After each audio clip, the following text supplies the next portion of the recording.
watched in baseball just in the entire season, live. Which is very few. Yeah, the number is 226 right now for the whole show.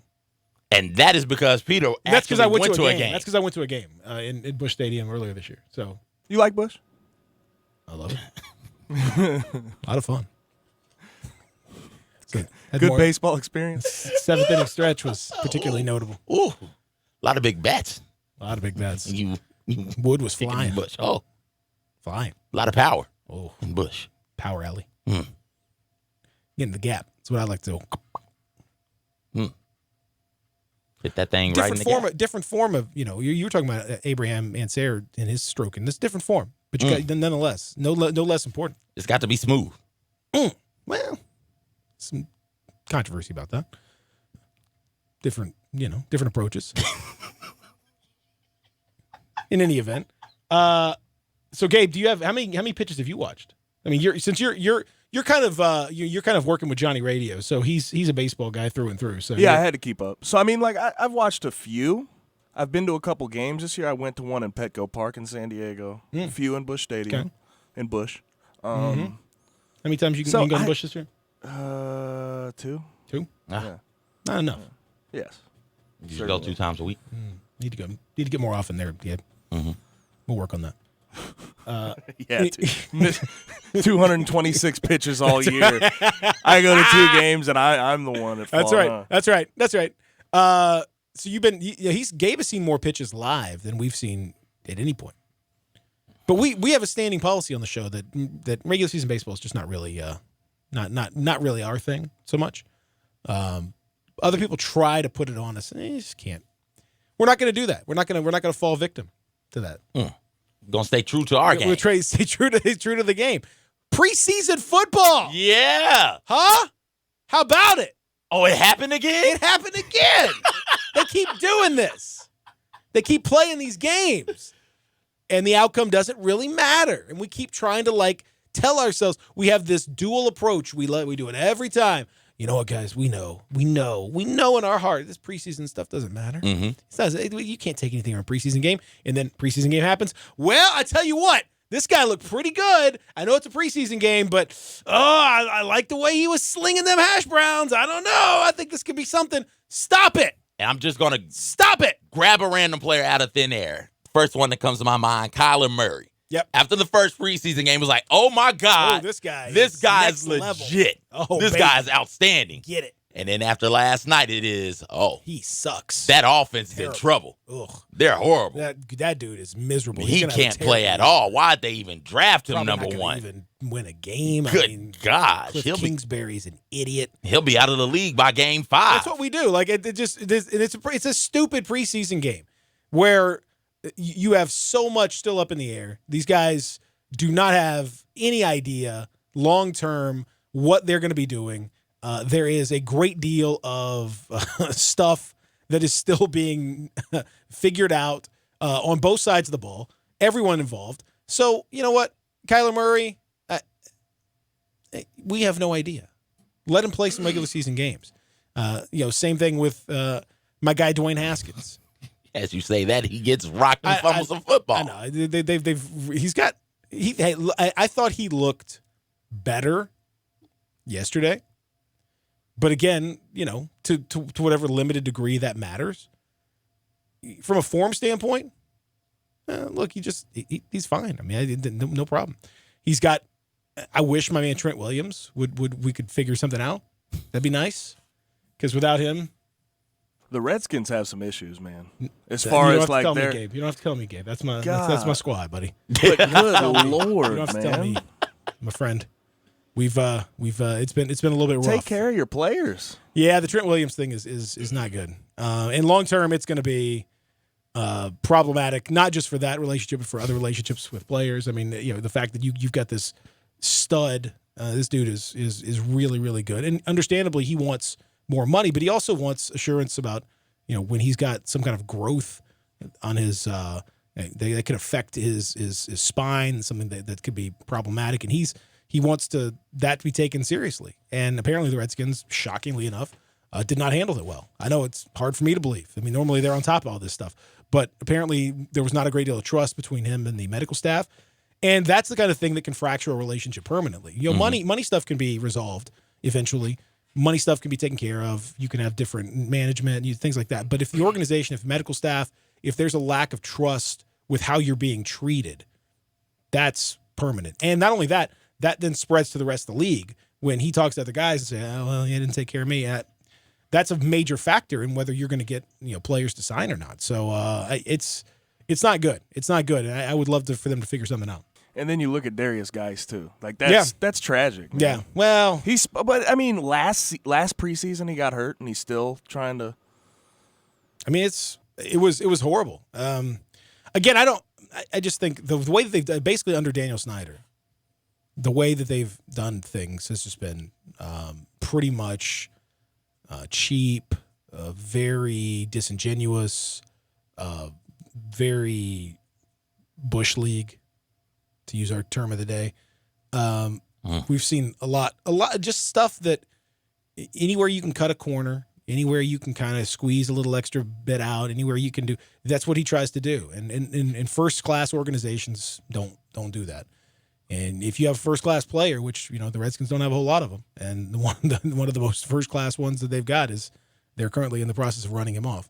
So no, it's why I'm thinking about divorce. From the team. Thinking about it. It should have already happened, but we'll talk about that more after I finish this thought, because this is a powerful thought. This is a great thought. I hope y'all are holding on. On the topic of... we should take a break before... No, it's not. It's not that good a thought. It's not that good a thought? Not that, it's not like take a break, come back type of thought. All right, okay. On the topic of injuries running players off and ruining relationships, ask San Antonio about Kawhi. Like, that is exactly what happened there. And they're the Spurs. They're good at what they do. Washington isn't. They're Washington. They're bad at what they do. Bad at what they do. If you don't have relationships with the players, if you don't have trust with the people who go out there and play for you, what do you have? You're a bad franchise. Yeah. More years of badness. There's no optimism there. All right, weren't you glad you were seated for that? That hot fire comment, that hot ass take. That's why my ass is sitting. Yeah. Because it was so hot. You better stay in your seat. Need to smother all the flames. Coming out right there. So that preseason happened yesterday. And that's what it was. Gabe, as a football guy, okay, you are a football guy. I think it's fair to say. People should know. People know. I think people know Gabe's resume when it comes to the game of football. I mean, illustrious career at the University of Memphis, helming the line, protecting quarterbacks and all that sort of thing. Open up holes for low man wins. Leverage, baby. It's all about leverage. Wrestling. Got to get wrestling style. Get down low. Get in there. Get in the trenches a little bit. What would you take from a preseason game? Absolutely nothing. I mean, nothing. I do not care if Mike Glennon gets in and throws an 80-yard bomb. Right, yeah.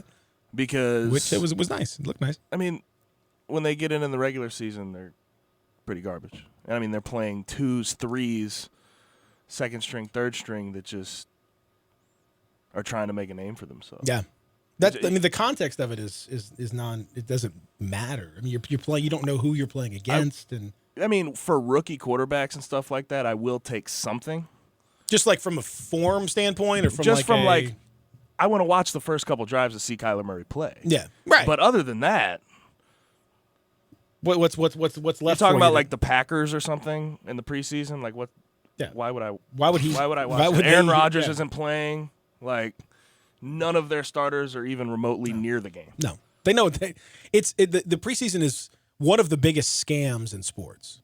From a fan's perspective, because they make these people pay full price for these games. I mean, it's part of your ticket package. Like you have to pay full price to go watch this not even second-rate product out there, third-rate at best, a product that is disjointed and sloppy. And football, I'm sure Gabe knows better than we do, but football is a game of chemistry, and you have to be. Everyone kind of needs to know what's going on out there. You need to have some chemistry with your position group. So whether it's a line or whether it's a backfield or whether it's quarterbacks working with receivers, when you don't have any of that, and when you're just kind of scrapping around out there and trying to, find out who's going to be the third string, whatever position you're looking for along the line or on the defensive side of the ball, like in your front seven, whatever it is. Like there's nothing you can't do any of the really enjoyable stuff in football. You can't put those game plans together. You can't put those strategies together. You can't, run the stuff that you would normally see because the personnel can't handle it. You're not ready for that. Mm-hmm. So you end up watching a product that's decidedly second rate or third rate. But because the NFL has this stranglehold on everybody and because they have this market locked down completely, you got to pay full price for it. It's ridiculous. I mean, no one should pass this off.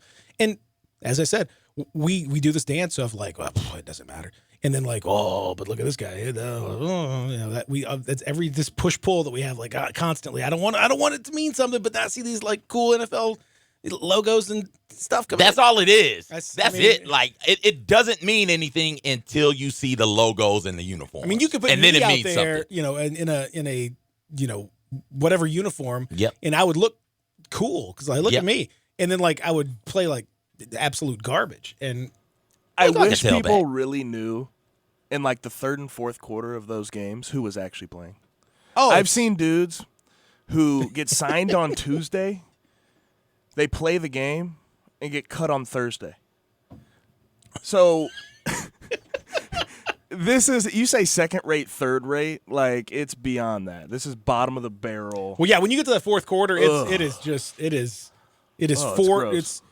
Do we even have 4s and 5s on our roster? Fours at that point, they do. First and second preseason. Is that even a thing? Yeah, we got because it's what 80 something players now. I will say I never respected. I was never more fearful, but also respected my man Mike Keith, the Titans broadcaster, more than when he was broadcasting a Titans. I remember this was when I was working as a producer back a long time ago. This was probably early 2000s. I was probably right out of school. And I was working a Titans game, and it was a preseason game. I forget. Who cares? Doesn't matter. Fourth quarter is a first preseason game, too. So it was like, we're talking like super scrubs. We're talking like mega. I mean, these are dudes very much like the Tigers play basketball-wise. These guys were probably working at Bahama Breeze the other day and came in like, oh, man, let me get a shot at this thing. How about the dude from the Browns who faked his way into the facility? Yeah, it's incredible. It's incredible. So one of these dudes is out there, but my guy Mike Keith, as a broadcaster, one of those guys sacked the fourth string quarterback, and he goes, sack, Titan sack. Oh, and I'm like, my man, you are insane. I mean, he lost his mind as if it was a Super Bowl winning play. I said, your professionalism as a broadcaster is, I'll never get there because I'm just gonna be like, no, well, look at this guy. Oh, sack. Okay, great. He's probably gonna be cut. Oh well. Anyway, but he's sack. If you've ever heard Mike loses it. So I mean, he's got to practice. He's got to be good to go for the regular season. Those pipes. It's warm up for him too. He hits it. All right, there's no third string announcer man coming in studio in the third quarter to relieve him. We should do that. They should let That'd me be fun. They should let me do it. They should let you do it. They should let me do it. I'd love to hear it. I want to. Okay. Well, you think about that sack call while we take this break. You can message us at Sports56WHBQ on Facebook, Periscope, Instagram, YouTube, and Twitter. Do it. Come on. Don't make me yell at you guys again. Do it. Message us. Right? Gabe's in here. On what? Facebook. Periscope. Yeah. Instagram. YouTube. Bet. Twitter. Dope. The book, the scope, the gram, the tube, okay, the twit. Let's stop. No. Let's stop that. We're not doing that. Come on. No. Yeah, we are. Sports 56. 96.1 and 87.7. Listen online anywhere, anytime at sports56WHBQ.com. Are you looking for a high-quality, family-oriented country club experience? Then look no further than Windike Country Club. As a member, you have access to the men's and ladies and junior golf programs, the best par 3 in the Southeast, and 2 18-hole golf courses that you're going to absolutely love. Windike is also a great place for weddings and wedding receptions. Keep it in mind. For more details on how to become a member, call them today at 754-1888 or email membership@windike.com.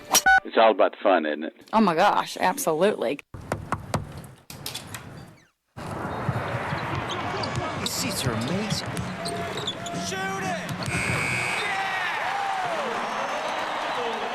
We deliver tickets, team merchandise, and everything you need to get ready for the game. But what you really get when FedEx knocks on your door is so much more. FedEx Delivery. Game day spirit. What we deliver by delivering. The folks at Homer Skelton Hyundai want to say thank you. Thank you, Memphis, for another spectacular year. They set records, but I can understand why. You think about the product. Where else do you get a 10-year, 100,000-mile limited powertrain warranty? That's what you get on every new car at Homer Skelton Hyundai. Oh, and thank you again for the 11th straight year, the #1 certified pre-owned car dealership in all of Memphis. It starts with that product, but then it goes to the shopper assurance. Where else do you go where you get transparent pricing, flexible test drive, take the car for a couple of days if you want, streamlined buying process? You're not going to be there all day, in and out. And then, and I have not seen this anywhere else, the 3-day worry-free exchange. You buy a new car, if you've got any buyer's remorse, you've got 3 days to change your mind. Just get on Lamar, take it into Mississippi, the first exit's Craft Road, turn left, and go see Chris True and all the gang at Homer Skelton Hyundai. Hi, this is Troy Five-Ash, owner of Five-Ash Roofing. It is that time of year where the weather is unpredictable, and given the recent storms, it's a good time to discuss insurance claims. So here's a few things you should know. Always hire a local contractor, because if you have a problem with your roof down the road, you want to be able to find him. Never allow anyone to pressure you into signing a contingency contract. They're used as sales tools, making you feel committed, and the truth is, those contracts are not worth the paper they're written on. Be careful of door-knocking salesmen. Some are reputable, but many are not. They canvass the neighborhood and tell everyone to file a claim, working their percentages and not caring if you file a claim even when they know the likelihood of it being approved is low. Some will even damage your roof, hoping to convince the adjuster it's storm damage. That's fraud, and contractors have gone to jail for that. So do your research and know who you're hiring. Five-Ash Roofing, the official roof of the University of Memphis Athletic Department. Fair, honest, and ethical. 367-0050 or memphisroofer.com. Five-Ash Roofing, it's what we do. We're here for you. Let's consider the secret life of the innermost nesting doll. Living most of her life in the dark, inside the other nesting dolls, she has plenty of time to think, if she could. Sadly, she has no brain. However, when an innermost nesting doll hears that Geico not only saves people money, but also has been providing great service for over 75 years, she thinks it's obvious you should switch. Because yes, switching to Geico is a no-brainer. Pity the innermost nesting doll and her lot in life. When's the last time you went to a fish fry? When's the last time you went to a fish fry and it was free? Here's your chance this Thursday beginning at 11 at All-Star Chevrolet in Olive Branch. Not only will there be free lunch, but you can see and test drive the new 2020 cars and trucks. And did I mention there'll be lots of food, beverages, an ice cream truck, and door prizes. Plus, Greg and I will be broadcasting live beginning at 10. The good folks at All-Star are putting on this to honor our first responders. So come out this Thursday with Sports 56 at All-Star Chevrolet in Olive Branch. Welcome back to the Peter Edmiston Experience with CJ Hurt. Here once again are Peter and CJ. Darkest of night with the moon shining bright. There's a set going strong. A lot of things going on. The man of the hour has an air of great power. The dudes have envied him for so long. Oh, Superfly. You're going to make your fortune by and by. That's how it is. One of the, in my personal opinion, top 10 album of all time. Really? For me. Wow. Love that album. Every song. Just go on that sound. just put that thing on, and specifically in the car. Got some different moods. We got some little more soulful. We got a little more kind of pure funky. We got a little. It's awesome. I wouldn't have thought it had been that high for you. Curtis Mayfield's awesome. I agree. I agree. It's just phenomenal. I don't know. I don't have like. I say that it's not like I have a list. That's like whip out of my pocket. We like, need to do that's lists. number 7. I don't. I had a list of Pixar movies. I'm working my way through all of my Magic lists. Johnson has lists, my man. You need to get on Magic's level. Magic's got top 60. Alphabetical order, kind of. depending on how you use the, which sometimes he does and sometimes he doesn't. And then one wasn't at all in alphabetical order. Favorite movies? Number 1, The Godfather. The other 59 in alphabetical order. Boom. I saw that. A Bug's Life. Number 2. I hope so. I hope that's what it is. I saw that story. I'm not clicking on this. You mean story? You saw what story? It was on Twitter. Yeah, I didn't. All you had to do was click on the thing. I didn't. It's not click on even. it. I didn't. I was like, no, I don't. He put his top 60 No. in everything because he's turning 60. Oh wait, that's why he's doing it. He had his top 60 cities to visit. What? Yes, in alphabetical order. Except for The Godfather. The cities one I think was pure alphabetical order. Okay. I think. I mean, he had his favorite TV shows. Oh, and he also in his movies he had Shaft and then Shaft 2019. Oh, separate. Oh, so welcome aboard. He is. I mean, again, we're just so blessed to have him. So glad he quit his job. So blessed. He's so blessed that he did this. Just quit your job so you can tell us your favorite movies, TV shows, places to visit. I mean, he gonna tell us his favorite ice cream flavors. Top 60. Number 1. Vanilla cone. Number 2. Apricot. Number 3. Listen. He had his top places to travel. Okay. Mm-hmm. Which is nice. He had his top athletes turned entrepreneurs. Okay. His TV shows as well. Mm. And again, I would encourage him to just go and look. And it is something. It is something to see. Like he is. I can't figure out. I really cannot figure out for the life of me. Irvin Magic Johnson's. He's a very smart businessman. Mm-hmm. And yet his Twitter is that of like an idiot, basically. His Twitter is Magic's Twitter is my Twitter if I had money. Like this is stuff I do on Twitter.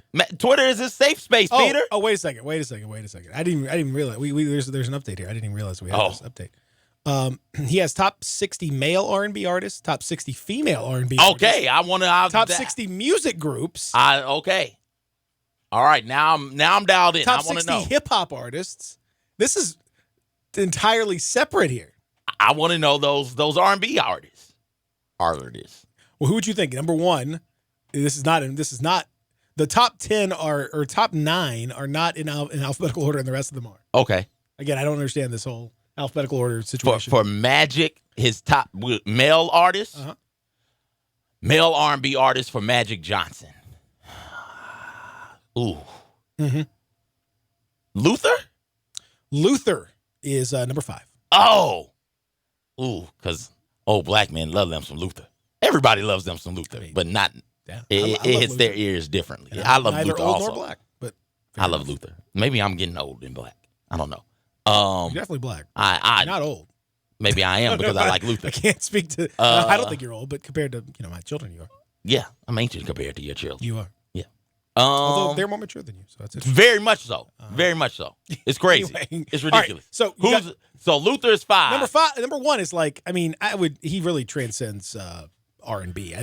R&B is very limiting. It can't be Michael. It is Michael. He's not an R&B artist. I wouldn't really consider him an R&B. That's why I didn't say Michael Jackson. But okay. Yeah.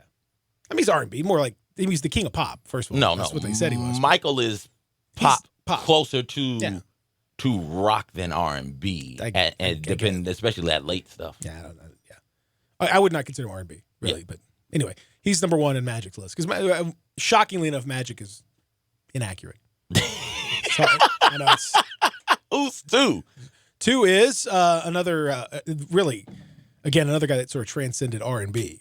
I wouldn't have thought of. Not Brown, not Prince. James Brown. Prince. Okay.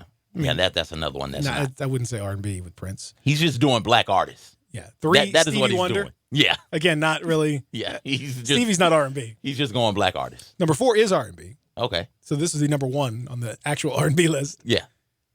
Another favorite in the Luther Vandross category. Not Gerald. Mm-mm. Who? Teddy P. Teddy Pendergrass. Teddy P. Yes. That's right.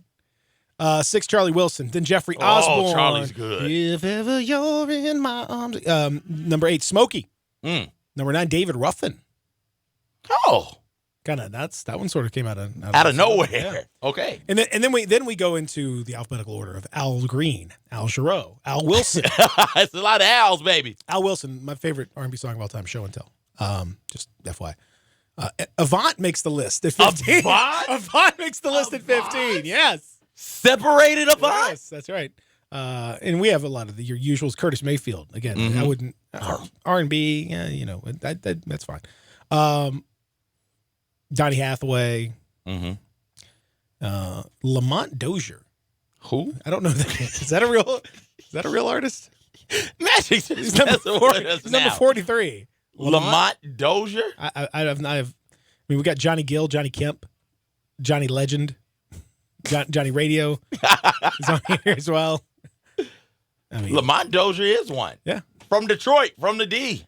And then, of course, you end with Usher. I was wondering if that. Michael McDonald makes the list, by the way. Soft Rock Mike? Yep. Okay. Soft Rock Mike on the top of Magic's top 60 male R&B artists. Yeah, that's why I didn't read that. I think the only white guy on the list. Huh.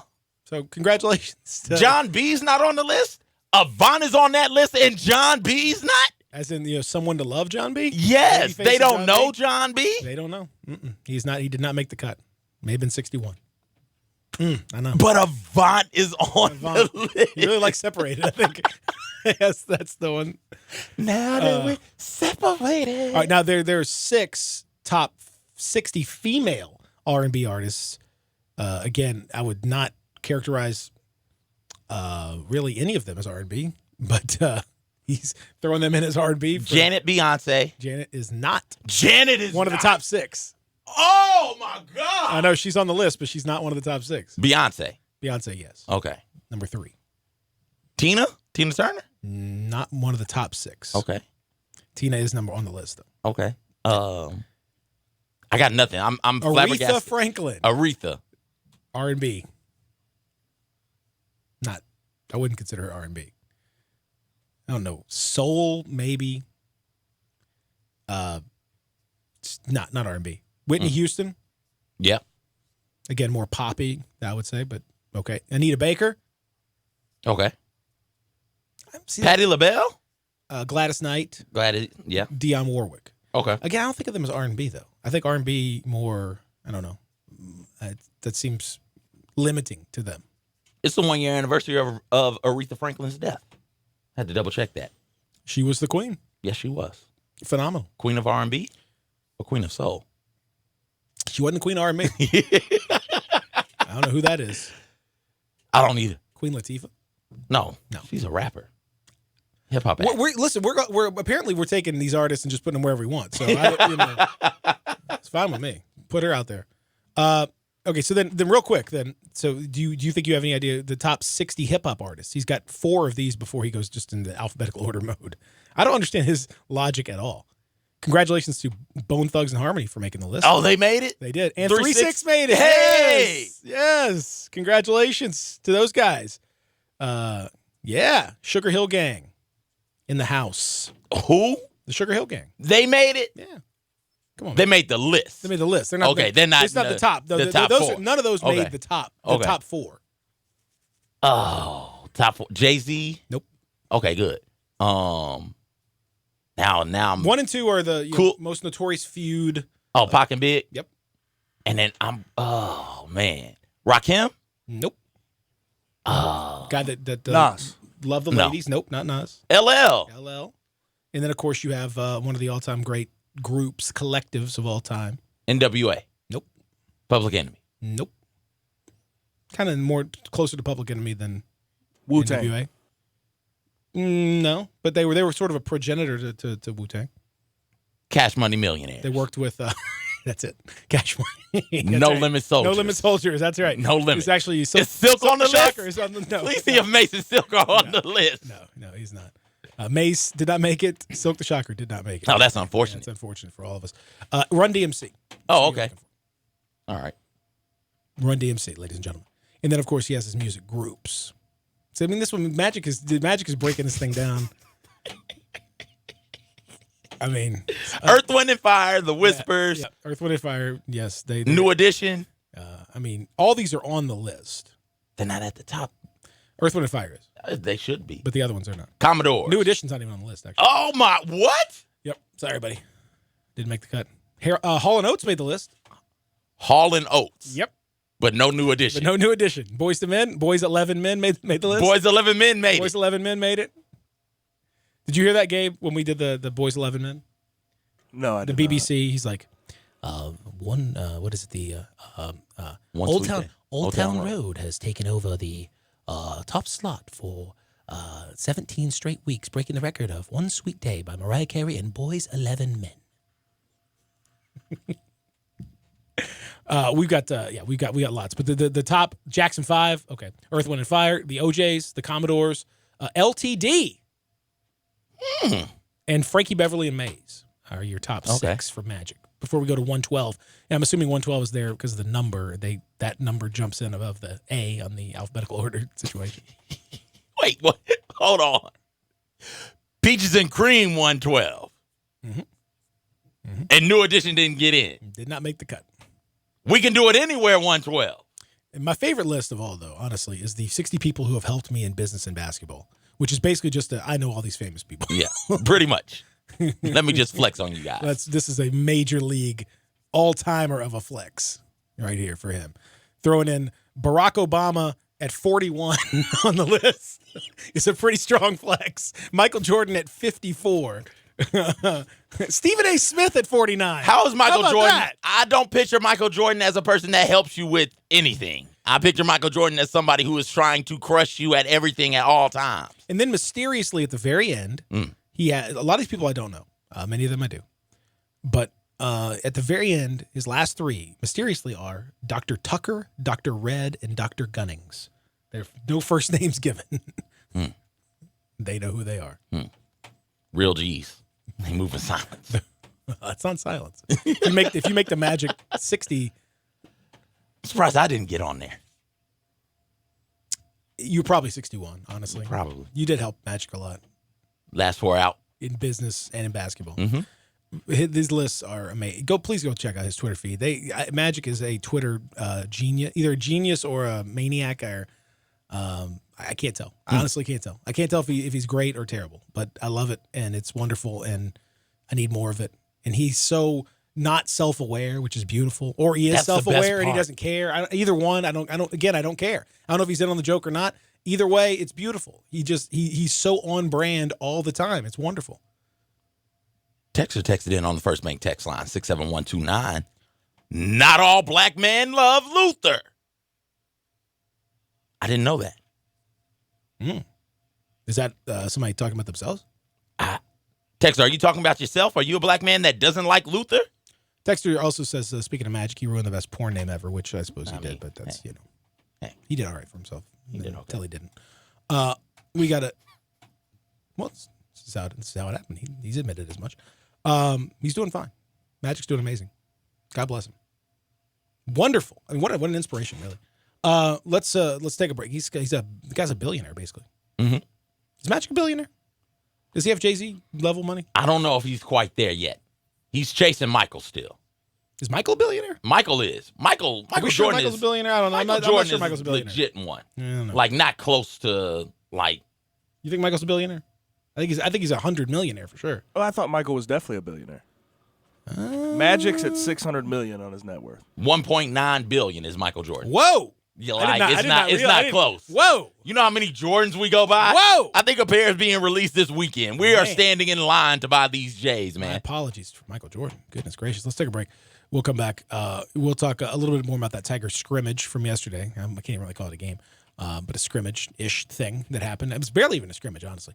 We'll talk about that, though. And they got 2 more games down in the Bahamas. We'll see if James Wiseman can jump in the mix. It's a shame that Precious Achua can't get down there. We'll talk about that when we continue here on The Experience. Live, Sports 56, 96.1, 87.7.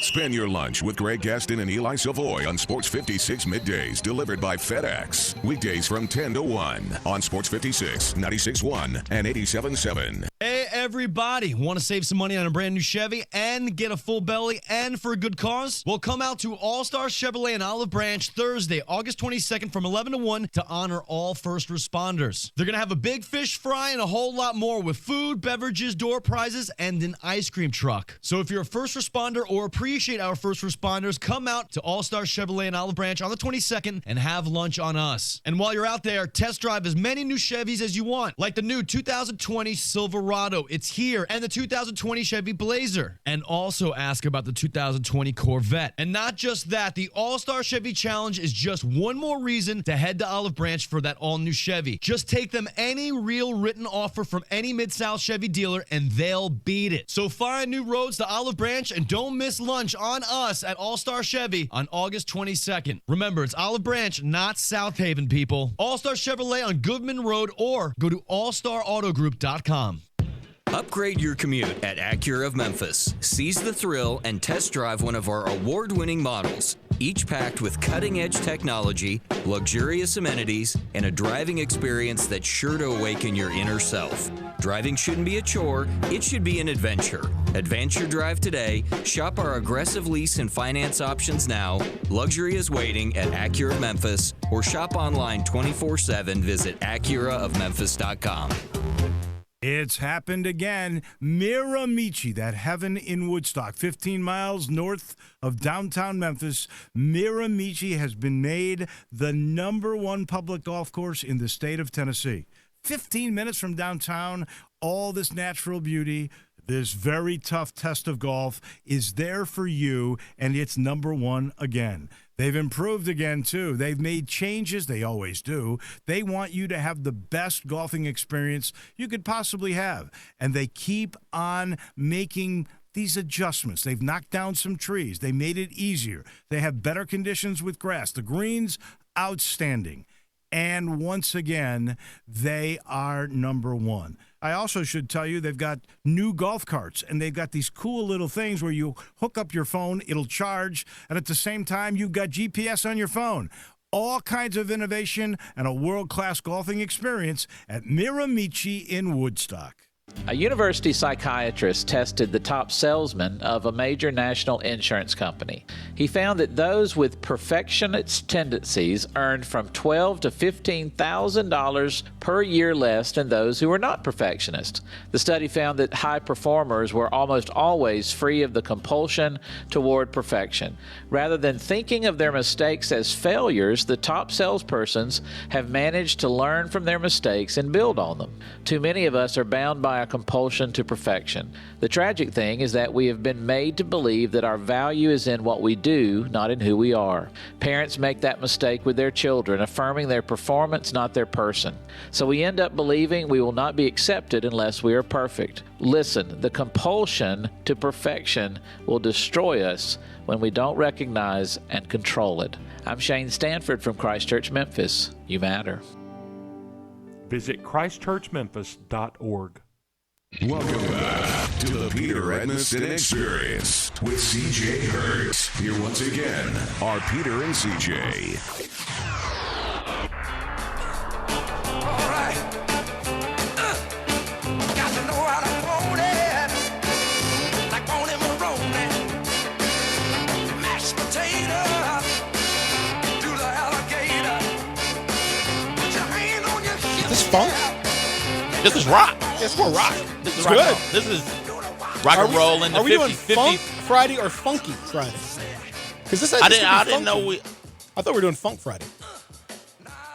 I didn't know we were doing Funk Friday. That's what I thought. That was my understanding. Gabe, you got to do the ruling on this, buddy.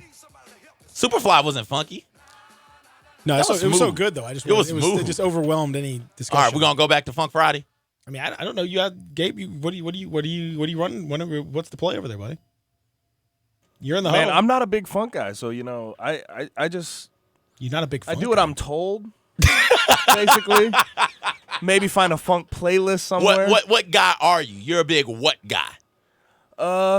You're a big guy in general, but like what genre? You're a big what? I listen to hip hop, man. I like old school stuff. What do you mean? But when you say old school, what? Okay, 90s. 90s hip hop. Oh Rap. God! Wow. 90s is old school. Yeah. 90s is old school. Yep. Yeah. Oh. That's when I was born, man. So gotta be to be real. So when you were born, you're listening to hip hop like in the crib? Like what are we talking about? Just out the womb. Yeah. Just Wu-Tang Clan. Like, Nothing. yeah. Naughty by nature, and you down with OPP? Yeah, you know. Just give me a bottle. Just OPP playing in the background. Gabe's mama's in labor. You down with OPP? Gabe pops out. Yeah, you know me. O is for the P is for But I mean, patrol. I mean, what is what is old school rap though? 80s. I think it was like Curtis 90s. Blow. That's Like what I say. rapping is fun. Rapping is cool. I like to rap when I go to school. That is now. That's what I think. that is now classic. That's what I think. That of, like, is classic hip hop. Right there. We've got classic hip hop. Old school. Anything. I think anything is old school if it took place 20 plus years ago. Unless that would. I mean, it's not an old genre. Let's not act like it's. Yeah, it's you know. relatively young. Yeah, it's I mean, young in old these streets. school. I mean, 90s. When I say old school, y'all are. How old are you, Gabe? How old am I? 24. All right. So Gabe doesn't. He wasn't even alive when Naughty by Nature first put hip hop hooray out there. I don't think.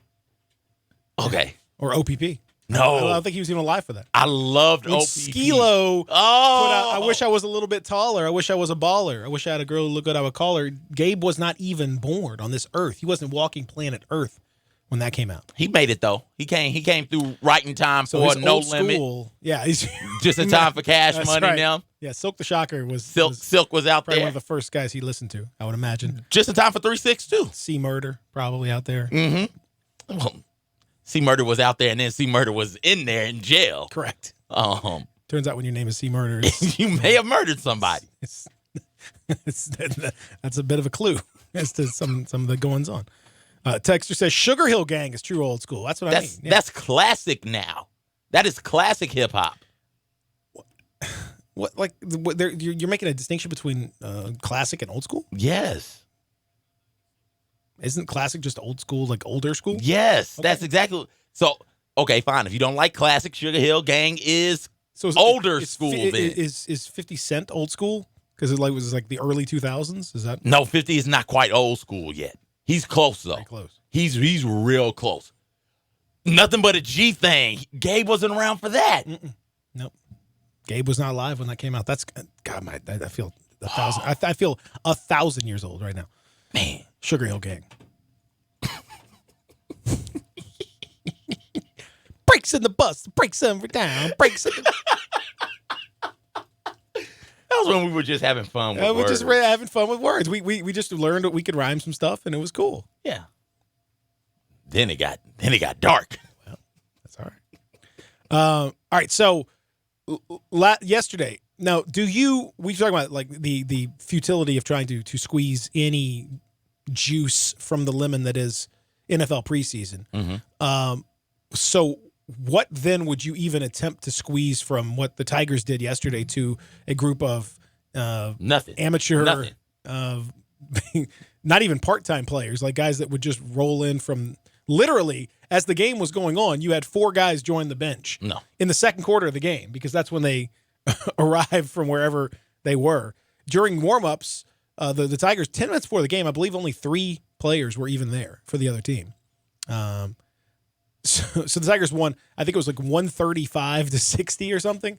I mean, I don't even know how they gave up 60, honestly. I mean, that is a truly tragic part of this. That is concerning. That is real concerning. The defense may be... You gave up 60 points to a bunch of dudes who play pickup ball. Who were literally rolling in off of work. You basically gave up 60 points to the Mount Moriah Precinct All-Stars. Mm-hmm. That is what you did. Yeah. We can't have that happen. No, we can't be having that happen. No. But Penny was happier. He was happier. He said that they were even better and that everything looked better and that they executed better. And even though the level of talent wasn't quite up to snuff on the opposition, he was more concerned about them playing against themselves. And what I would say to that is I'm just going to respectfully disagree. You know, Penny's a very shrewd guy. He knows the game inside and out. So far be it for me to cast aspersions or anything like that. But I would say basketball is a game that's sort of dependent to some degree on the opposition. The level of opposition as to what you can do. It's easier to execute your stuff flawlessly when you're executing against a team that has no idea what's going on. Mm-hmm. I mean, I can run tremendous plays. They could have let us go down. If you let me go play flag football against a bunch of 10-year-olds, I can run some spectacular stuff. I mean, I can get in there. You want to talk about offensive line? I can plow through kids like no problem. I can run exactly on point. But then, if I play against somebody that's a little better, if I line up against Gabe, for example, then all of a sudden my plan of exactly how I'm going to execute this gets thrown out the window because I'm up against somebody who can take care of me. Same thing here. Like, you can run your stuff. If you set screens and these guys can't even, they don't. Or if you trap and they have no clue what to do. Yeah, I mean, you're that's running. Not rotation. That is just them being bad. To me, it's very hard to separate those things. Like, it's hard for me to just take singular, here's our performance in a vacuum. Because I think in basketball especially, it's just, there's so much back and forth. There's so many different aspects that go on. It's hard to separate that. I mean, they got to play the game. So they went down there and it's like, we went down to the Bahamas. We got to play somebody. So they could have sent us down there. They could have played the Sports 56 All-Stars. I would have happily done it. Gabe starting at the 5, you at the 2. We could put Greg at the 1, Eli at the 3. I'm more of a stretch 4, if we're being real. But on this team, Gabe, you're the biggest guy. We can put Drew at the 4 to start. Me, you and Gabe are kind I'm of. going to be a ball the handling. interior. I'll be a ball handling 5. That'll work. That because I'm not sure if Greg can you handle the dribble ball? a basketball. Yeah, I can. Okay. You got some slick handles. Slick. Can you attack a closeout? Like if I kick it to you and you're open? Yeah. Okay. Yeah. All right.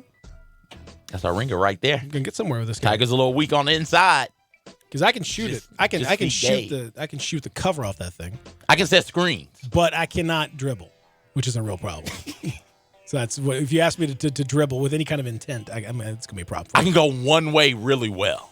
Yeah. I can go left, or I can go straight, or I can go right, or I can go back. I can't change directions with the ball. I thought you just picked only one direction. Like Jaron can only go left. He can't go right, or has not shown that ability yet. No, I can go both. Both hands. Look at you. Mm-hmm. Why don't you try it for the hustle? I should.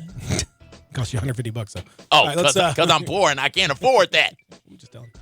Let's take a break. Come back. Adam Kramer on the other side. We'll talk a little college football with Kramer. Oh, the Golden Tee expert joins us next as we continue here. Real Sports Talk, Sports 56, 961, and 87.7.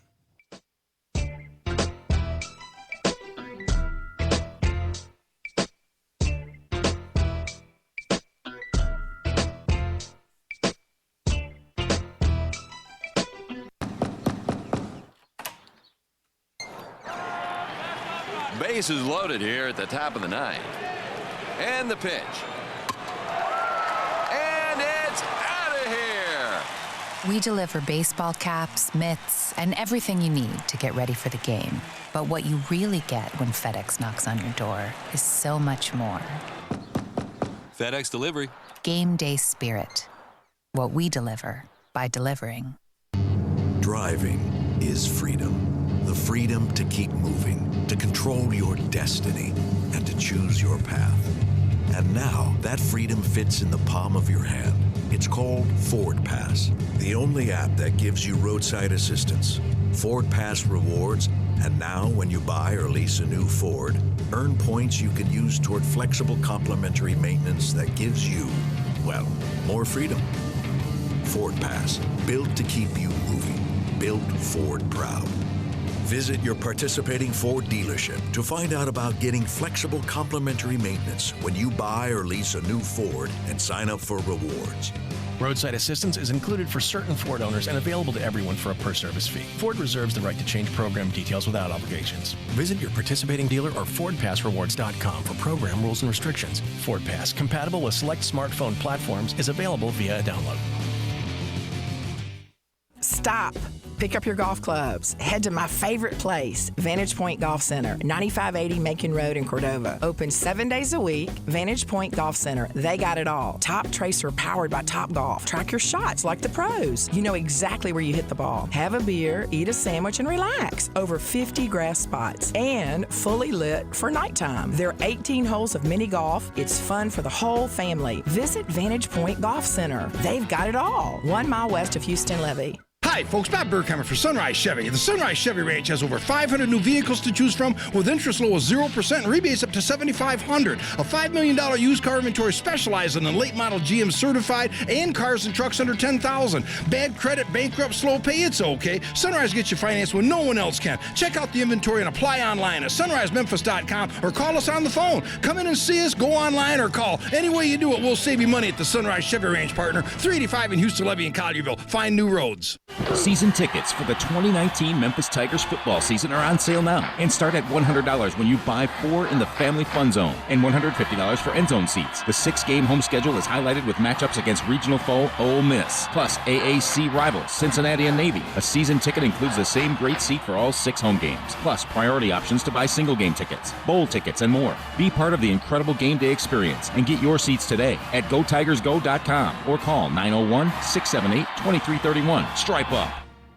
If you're an outdoorsman and love all things hunting and fishing, be sure to listen to Sports 56 Saturday mornings at 6 a.m. for Outdoors Today. Brought to you by the Gun Store, 6920 Winchester in Memphis. Outdoors Today is a 1-hour show hosted by veteran Mark Tobin and a group of respected outdoor-loving guests. Outdoors Today is dedicated to bringing outdoorsmen tips and techniques and tactics to help with your hunting and fishing in all seasons. Saturday mornings at 6 on Real Sports Talk, Sports 56, 87.7 and 96.1 FM.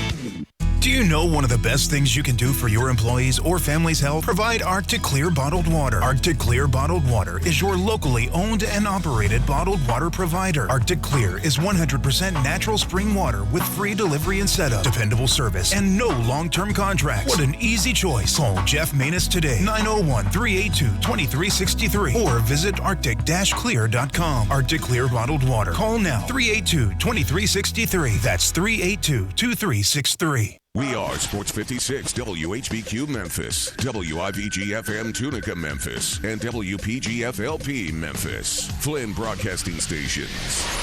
Welcome back to the Peter Edmiston Experience with CJ Hurt. Here once again are Peter and CJ.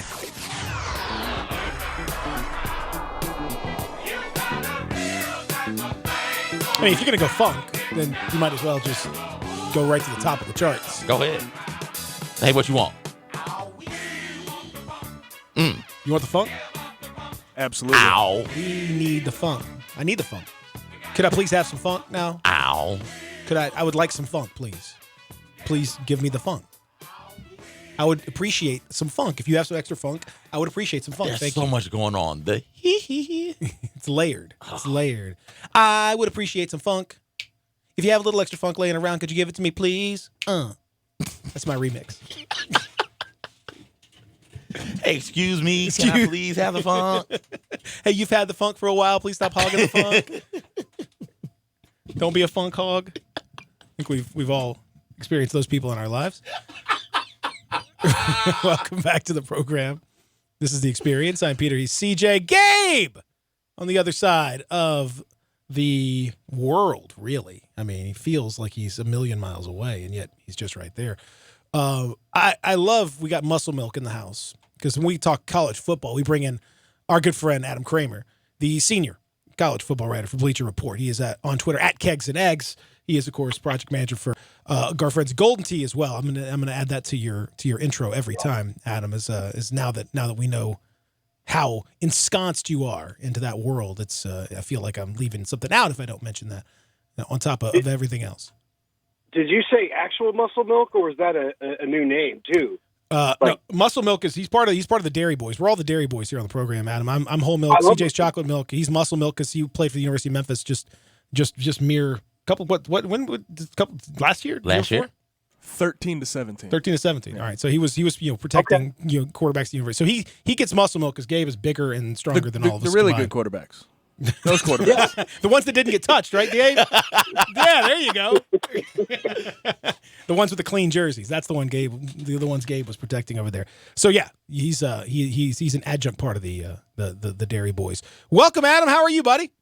I'm good, man. I'm good. I hope you guys are good. And can you believe we're like a week out from 8 days? Yeah, 8 days away.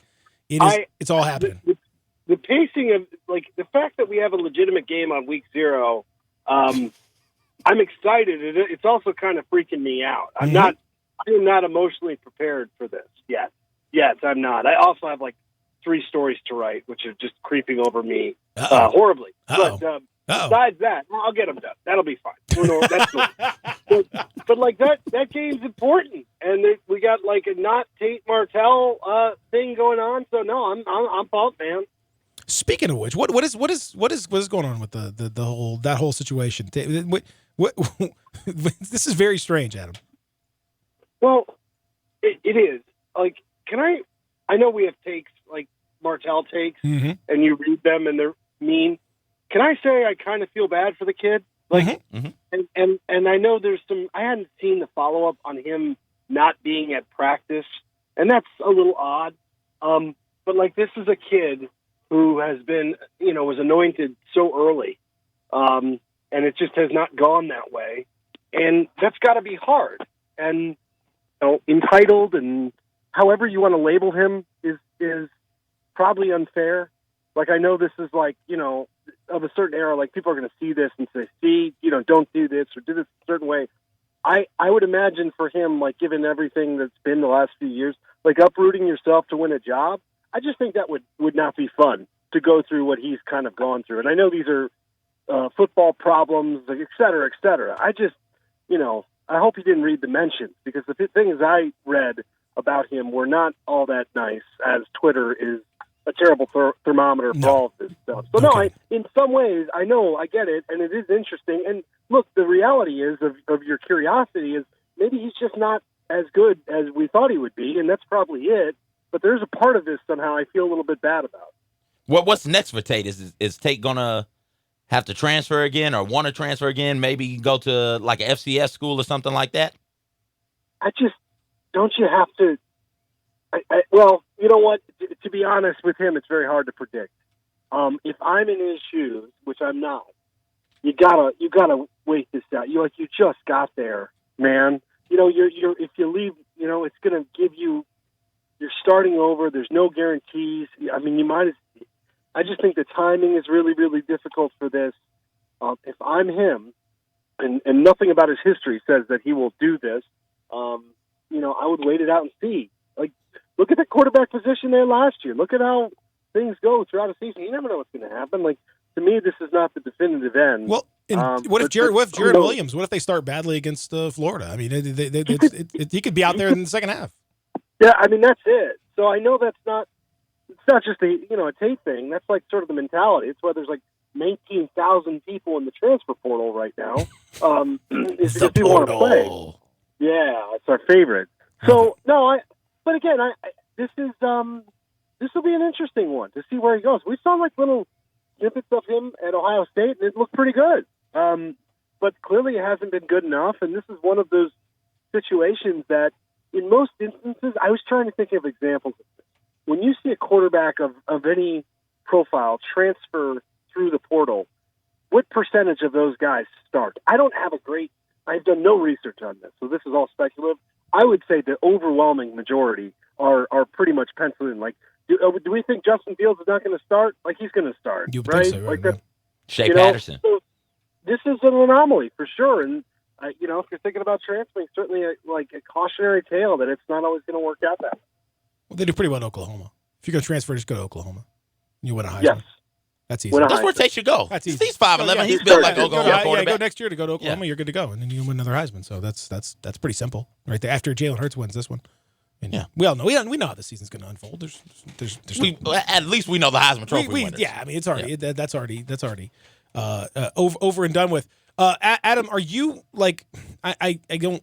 We kind of start to narrow this thing down a little bit, but it's amazing some of the numbers and some of the things that come out when we talk about how teams and programs build and grow. And one of the numbers that I saw yesterday that just blew my mind, Last year, Georgia spent $2.6 million on football recruiting. $2,626,622 to be exact, which is more than Ohio State and Michigan combined. Now, if you want to know how the sausage is made, to me, this is pretty straightforward here, right? It's working, right? Like the recruiting is absurd. This feels very Saban, or the origins feel Saban-like. If you're Kirby in that group, you ask around football before and through the Mark Richt times, and this team kind of stumbling into 9 wins when it should have won a national championship, like those years. And this was the sleeping giant because of the area, because of the campus, because of everything. It was, gosh, if they can recruit, look out, and we're there. I mean, you could say we were beyond there, with the exception of 2.5 minutes of bad Alabama things, and other than that, they'd be there. So, no, that my first thought when I hear that is yep, that is a Saban mentality, and it's the right one. This is how you build a team. So it's a ton of money, but in the grand scheme of Georgia athletics, is it all that much when you're requiring basically your future superstars and roster? You're not going to hit on all those guys. You're going to hit on at least some of them, because how many 5-stars have they had in the last 2.5 years? Like a dozen more? So no, you're exactly right. This is how the sausage is made. Most people don't have the resources and or the program prestige and allure to do this. Georgia does, Clemson does, Alabama does.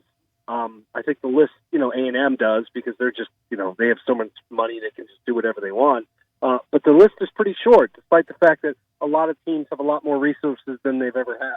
Yeah, and that is why we see teams like blue blood programs like Ohio State need the money, and so they decide we need to start copywriting the word "the" so we can make money off of it. Man, now this is an off-season thing, though, right? This is the, and they're getting roasted, and Michigan's getting roasted for trying to good luck.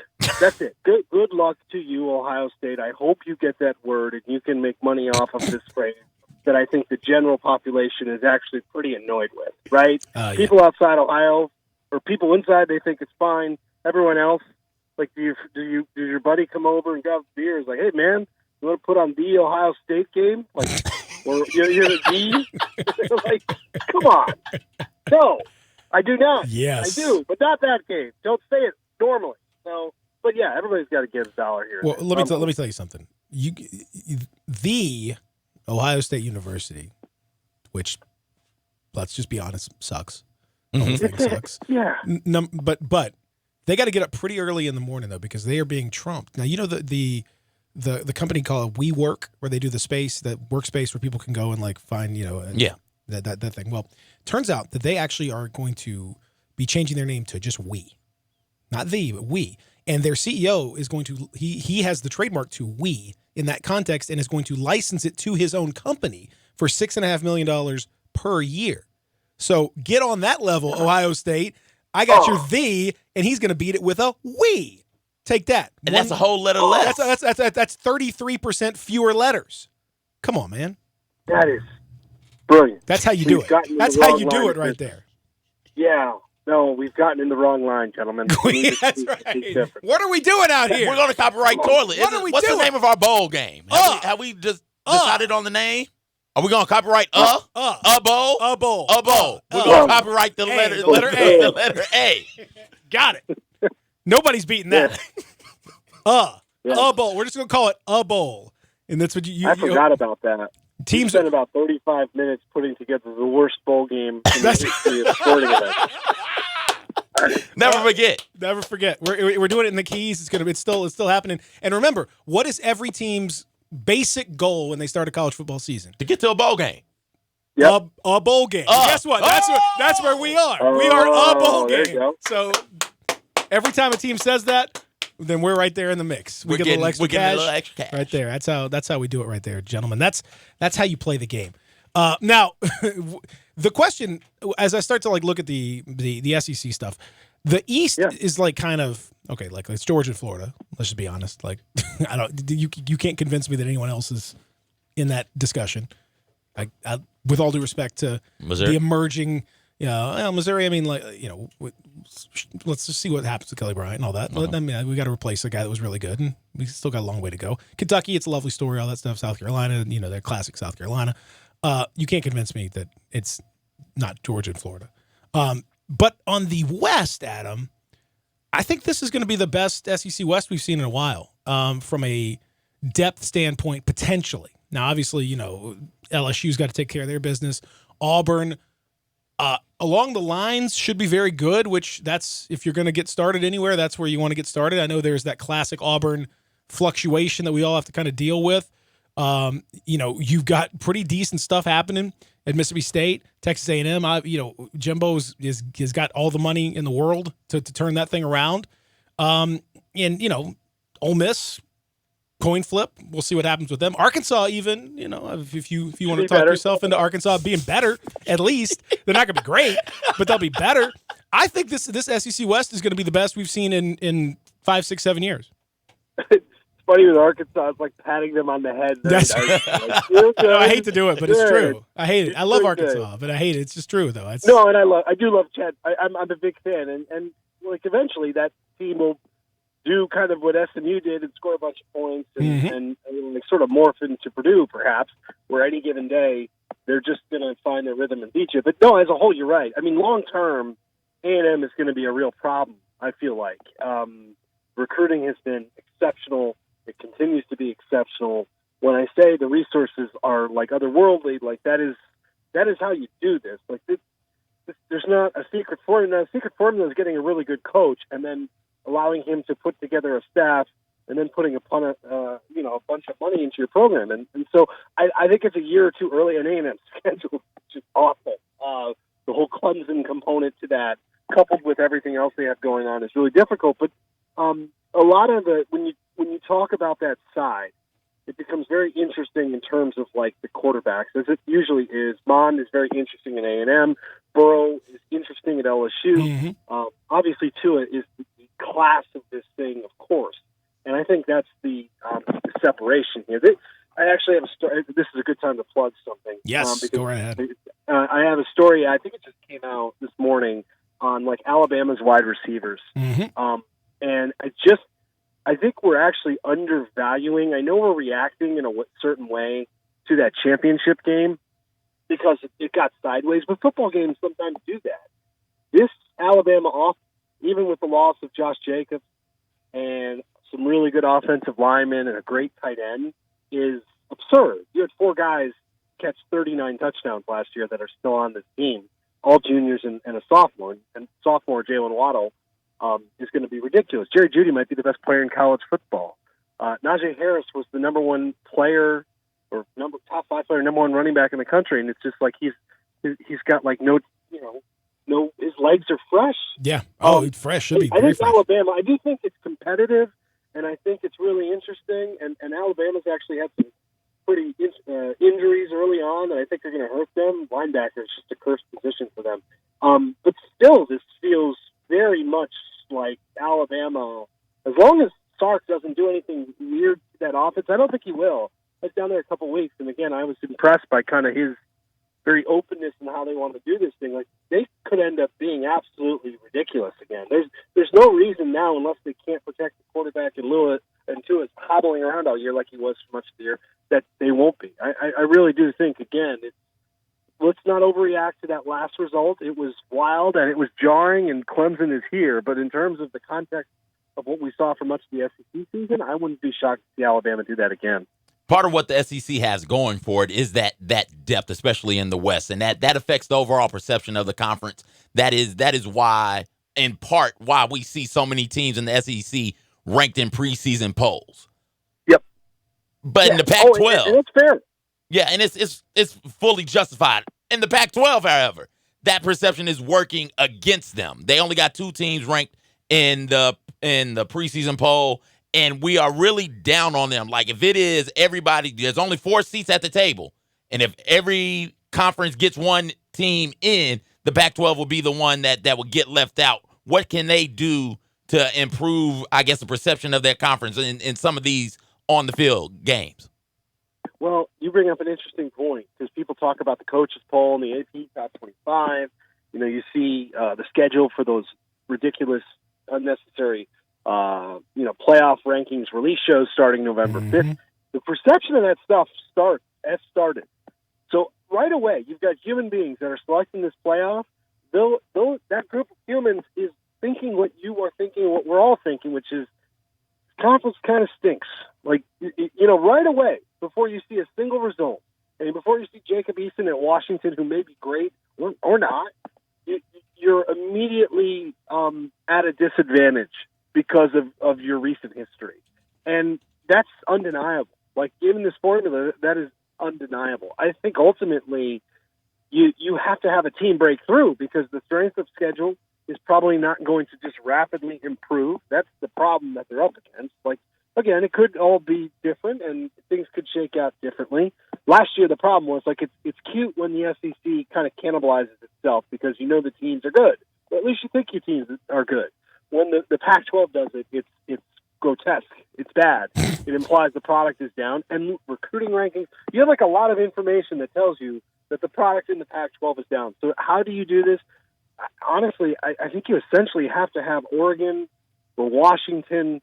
I don't even know if I can say USC. I would run not. the table. I can't, but that's Adam, what you kind of need. Adam, I'm telling you this. Like, I'm looking at this USC schedule, and okay, they open up with Fresno. That's no gimme. Nope. Then they've got Stanford at home. Again, no gimme. 2, they're playing BYU away. Then they host Utah. Then they're at Washington. Then they're at Notre Dame before hosting Arizona.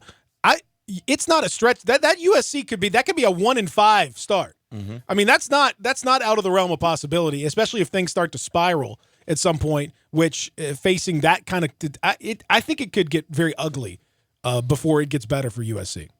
And actually, I am guilty of what I just was talking about. Utah looks like a pretty good team. Yeah, Utah looks like they're pretty feisty.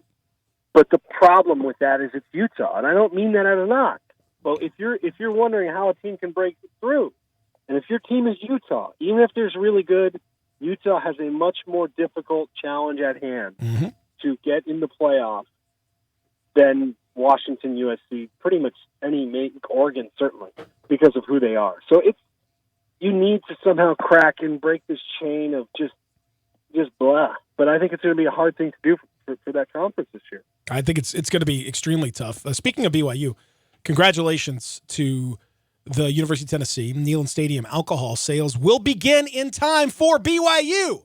Oh, yeah. So the BYU Rocky game will be, Top, and who better? Always be home, sweet home to me. Perfect timing, Good old Rocky Top. You going to do the whole thing? I was wondering. I just going to let you roll. Are you going to? I was waiting for you to. No, woo. I was so stunned. You got to woo. Woo! Rocky Top, Tennessee. Okay, I'm done. Yeah, who better to start your alcohol sales with than BYU? That's what I say. It's a nice, easy, you not quite as many folks. You kind of we call that a soft open in the business, right there. Have you been to Provo? Have you ever? I've never been to Provo. I've been to BYU Honolulu. I've been to their Honolulu campus, which is lovely, but I've never been to Provo. I Closest did a I've been. story on Taysom Hill, and it's one of the most beautiful things. It's beautiful. It is one of the most beautiful college campuses on earth. However, I don't think I would last there. Just not like not your cup of tea. The dry thing and I would not connect well. Like it's fine, but God, is it beautiful? And it's an interesting team too. I mean, but the bigger story here is hooray alcohol sales, and I'm sure that's good news for a lot of people that are listening, and it should be. I mean, it's amazing. Consume responsibly, as other stadiums are showing. It's weird that when I was there the whole time, I never once had alcohol in campus or on the stadium. I don't know. It's amazing. When we first started that, it's remarkable. Your own very strict, dry rules. Absolutely. Going to football games. Of course, absolutely. Oh, never once. We never once did any sort of shenanigans to get anything into a game or anything like that. Never once. It's amazing. Pay for your recruiting budget. These newfound alcohol sales. Oh, I think it's about time. That we let all of us little people enjoy the alcohol legally, that the rich folks get to sneak into put in the locker before the game and all this stuff. They get the little, the rich folks have always had a way to have the alcohol, at the games, no problem. But the little folks, let's get us a little imbibing going on. Adam, as always, you're the man. Thank you so much, man. Thank you, Adam. Good luck on your multiplicity of stories that you've got to knock out in between all the other things that you got going on. And we are going to talk next week extensively because it's going to be the opener. We may just blow this thing out, Adam. I don't know what we're going to do. We may fly you in on the private jet to come in here in studio. Game week. Man, I'm in. Let's do it. I'm totally in. Let's do it. All right, bud. Thanks. All right. Adam Kramer joining us here on the program. Adam's the best. I encourage you again, go follow him at Kegs and Eggs. That's Kegs, the letter N, Eggs, Kegs and Eggs. And he will enlighten you about lots of different stuff. Great writer, great dude on top of everything else. We're here in the Family Leisure Studios. We'll take a break. We'll come back. Remember, we got Jared Boyd coming up in about half an hour in studio. Looking forward to talking to JB about all kinds of different stuff that are going on in town. We'll do all of that. When we continue, some other interesting news from the University of Tennessee I want to ask you guys about. I want Gabe's input in particular because I think he would have a lot to add to this discussion. So we're going to do that. We're going to look at some bad news for Boogie Cousins and what that could mean for the Grizzlies. So we'll talk about all that as we continue here on the program. Peter and CJ with you. This is The Experience right here, live and local. A real sports talk, Sports 56, 96.1 and 87.7.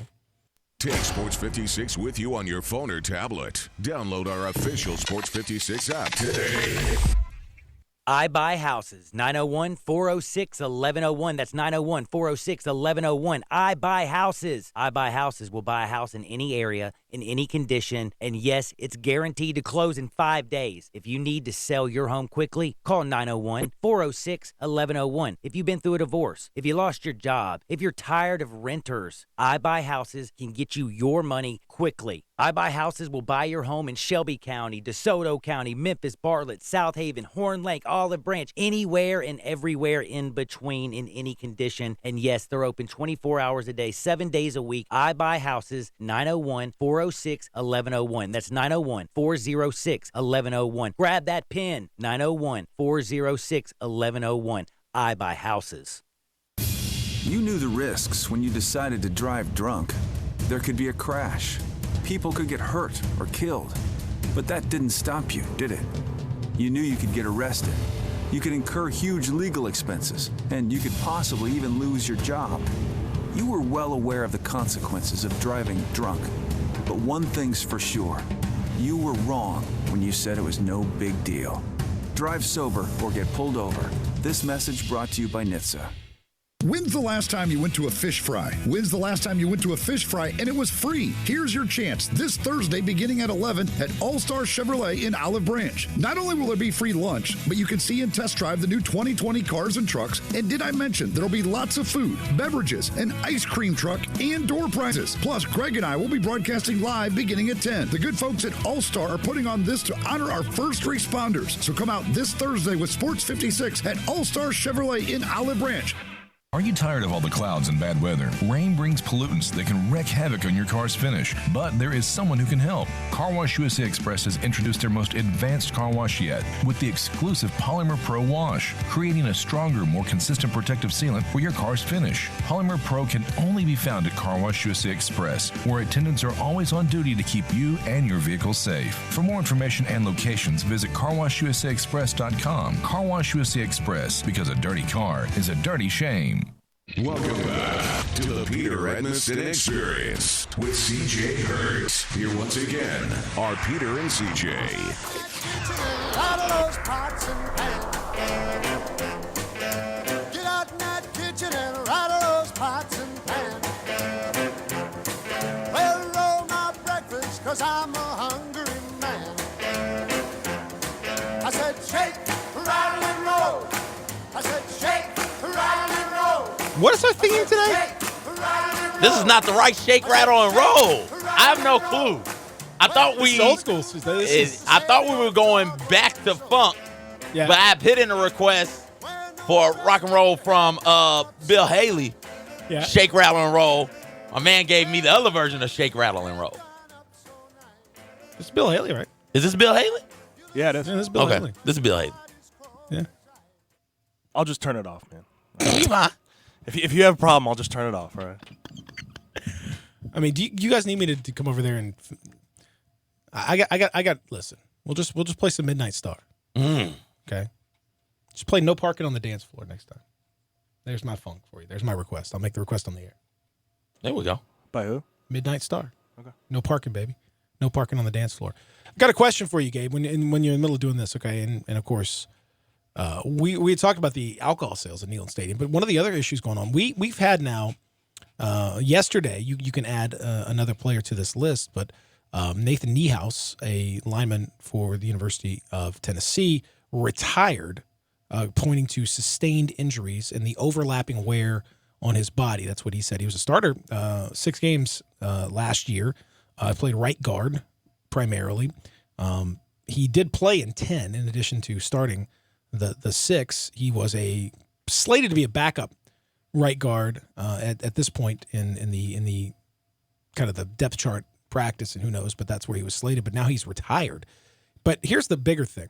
So that stuff that will happen from time to time. Guys have injuries or things that crop up, and some stuff comes across in the physical. That can happen too. But this is pretty amazing. Since last season ended, Niehaus is the 8th player on Tennessee's roster to medically retire. 6 of the 8 were offensive linemen. Now, this seems to me a bit high. I don't know what's going on here. But it's right on. It's right on? Imagine being 325 pounds and banging your head against the wall 25, 30 times a day. I mean, that's what it is. I mean, realistically, I feel bad for a lot of these guys. Luckily, I didn't have any injuries like that. I mean, I never had a concussion. Only concussion I ever got was in basketball. Weirdly enough. Well, that is very weird. Hit my head on the rim. Oh, it's right. I mean, obviously. No. But, I mean, offensive linemen, when you say it's a high number, I mean, it feels high to me. That's why I'm asking you. The percentage right there, 6 of 8, that makes sense to me. Yeah, that makes sense. That's where you're going to get most of your retirees is from O-linemen. I mean, we've got, one guy had a herniated disc that was too difficult. We had some undisclosed injury situations. We've had some persistent knee situations. We've had there's all sorts of different things. Knees are a big part of it, obviously, because you are big and you're squatting and all that stuff, and so that's the big issue. The big experience with this is knees, hips, and back. Those are the 3 triggers for O linemen too. I mean, and head as well. Yeah, CT, pre-CT, type thing. You're banging your head, repeatedly against somebody else. That's definitely going to be a thing. So it's just interesting, and I don't know how that compares to other schools around the country. How many guys medically retired after last year? But 8 medical retirements since last season. That would point to probably a lot of banging in practice. That strikes me that you're doing something wrong.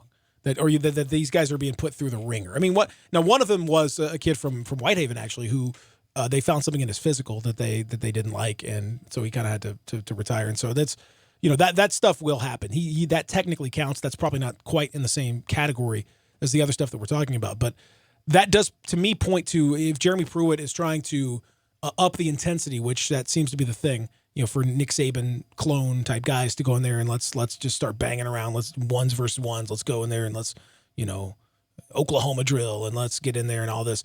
Like, okay, which to some extent you got to do. You got to up the toughness of your program and all that. But there are casualties. I mean, there are consequences to that kind of thing. And when you lose that many guys to, retirements or attritions or whatever it may be, that's problematic. And Tennessee's not a deep team. I mean, this is, maybe this is you playing the long game here, but I think it's one of the reasons we've seen already. They lost one of the key defensive linemen for the year with a knee injury, and it points to what I think could be a very tough season for Tennessee to get over that hump and to get back to a bowl. Copyright pending. That's right. I'm trying to find a list of college football player retirements. Yeah, it's hard to find. I'm not having any success. It's hard. College stuff's hard to find because they don't have like a clearinghouse that it just doesn't work that well. And there's so many. Yeah. Penn State, 2-month span in 2018, 5 players retired from the game. So I guess it's not quite as unusual as you would as you might imagine. that being said, we had another knee injury to discuss. Boogie Cousins. My man is just snake bit. Yes. I mean, he goes to the Achilles, comes all the way back from that, then suffers a quad injury, comes back from that, is working out, and now he's got a knee injury that is going to put him out for probably the season. Mm-hmm. ACL and MCL or just ACL? Both? It's definitely an ACL. Okay. I don't know if it's ACL and MCL, but it's definitely an ACL. So he's out, presumably for the entire year. I mean, now the question is just, is he ever going to come back? I mean, he signed the 1-year deal with the Lakers, so he's going to make a little bit of money. But I mean, what he could have been and what was on the docket before he ruptured his Achilles, right before the trade deadline in New Orleans. It's just amazing to think where that guy was going potentially. Mm-hmm. I know he had all kinds of issues and all that stuff.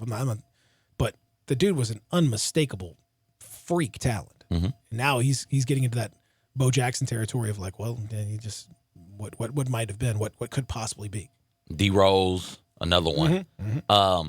And it's just like your body, Grant Hill, Penny. List goes on and on. It's hard. You want to be out there. You want to be conditioning. You want to then go from conditioning to practicing non-contact. You want to practice in contact. You want to get out there and play because you're a competitor. You want to win stuff. You want to feel that rush of and that exhilaration of going out there and playing with your teammates and trying to win and trying to dominate games like you used to. But if your body's not all the way ready, like you can't. It might be better for you as part of treatment just to stop. And you think about what his body has been through already. Not only in the NBA, in college for that year, but coming up, we play more competitive everything now. Everything. We play more competitive everything than we have at any point in time in our history as people. You think about at 13, 14, kids, top prospects are playing 3 basketball games on Fridays and then 3 more on Saturday, and then the tournament starts on Sunday, and that's the AAU circuit. Not to mention in the summertime when you've got summer camps with team camps where you're playing 3 games on Wednesday and then 3 games on Thursday, and then you do it again on Friday, and then you leave to go out of town and travel and do the AAU thing, and God forbid you just on the cusp of being able to play varsity basketball, so you'll play the 3 JV games on Wednesday, Thursday, Friday, and you'll play in the 3 varsity games. Thursday, Wednesday, Friday, Wednesday, Thursday, Friday. That's what I had to do. Like I played in a given week in the summer. It was nothing for me to play in a span from Wednesday to Sunday. It was nothing to play 16, 17 games. We played 7 games one day, 7. And I'm not good at basketball. So add on top of all of that, going and traveling to play for Nike and playing for Adidas and playing for all these major shoe companies. And then you get to college and you play that 1 year. And then by the time you get to the NBA, your body has been playing and has this wear and tear on it that we haven't seen. That's why you've got to manage young players' minutes also. So Zion's coming into this league. We know Zion is really good, or we believe Zion's going to be really good at basketball. Think about the wear and tear that Zion has put himself through. And think about that frame and what that frame should be able to take and how long it can take that with him playing at a top level. You've got to manage these guys' minutes when they're young also, especially when they're just now getting into the league. Otherwise, you're setting them up for situations like this with Boogie, where one injury leads to another injury, and then it just all spirals out of control before the guy's 30. Well, I mean, I do think there's definitely something to that. I mean, we are working. Baxter Holmes at ESPN did a great piece on this a little bit ago about how much wear and tear players are putting on their bodies prior to even going to college or the high school, and young, very young, still developing bodies are getting worked, and and specialization is a problem. Like guys, it used to be that you'd play your sport during that season, then you play a different sport, like a different season. Like you play baseball, and you may not be a baseball player, but you play baseball, and you play football, and you play basketball, and whatever. You just do a bunch of different stuff, and you're maybe you run track, maybe you whatever, swim, whatever other things that you like to do.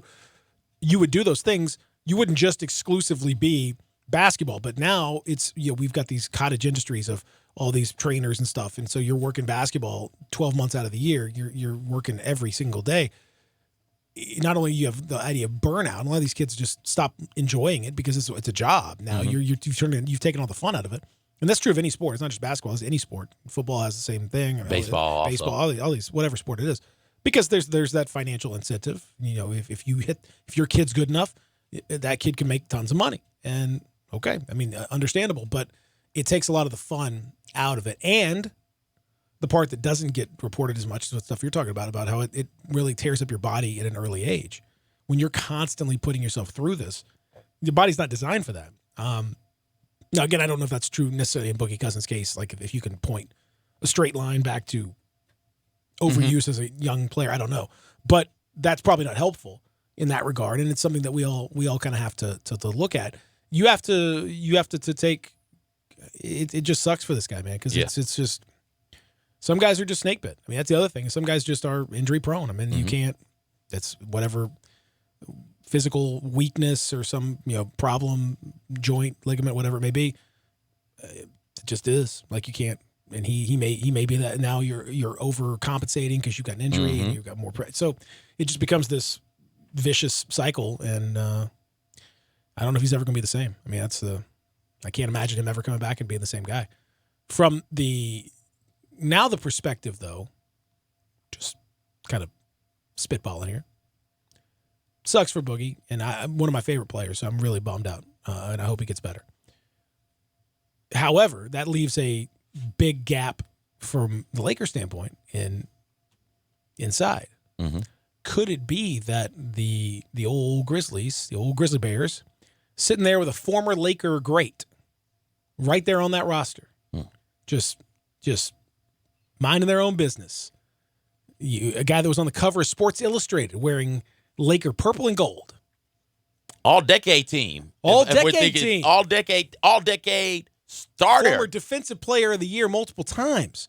Guy that was a legend. He's just sitting right there. All you need is just, cough up a pick or something. I mean, do you think people know who we're talking about? You think they're racking their brains like, I don't remember Andre Iguodala playing for the Lakers. Like, who are they talking about? I assume they know who we're talking about.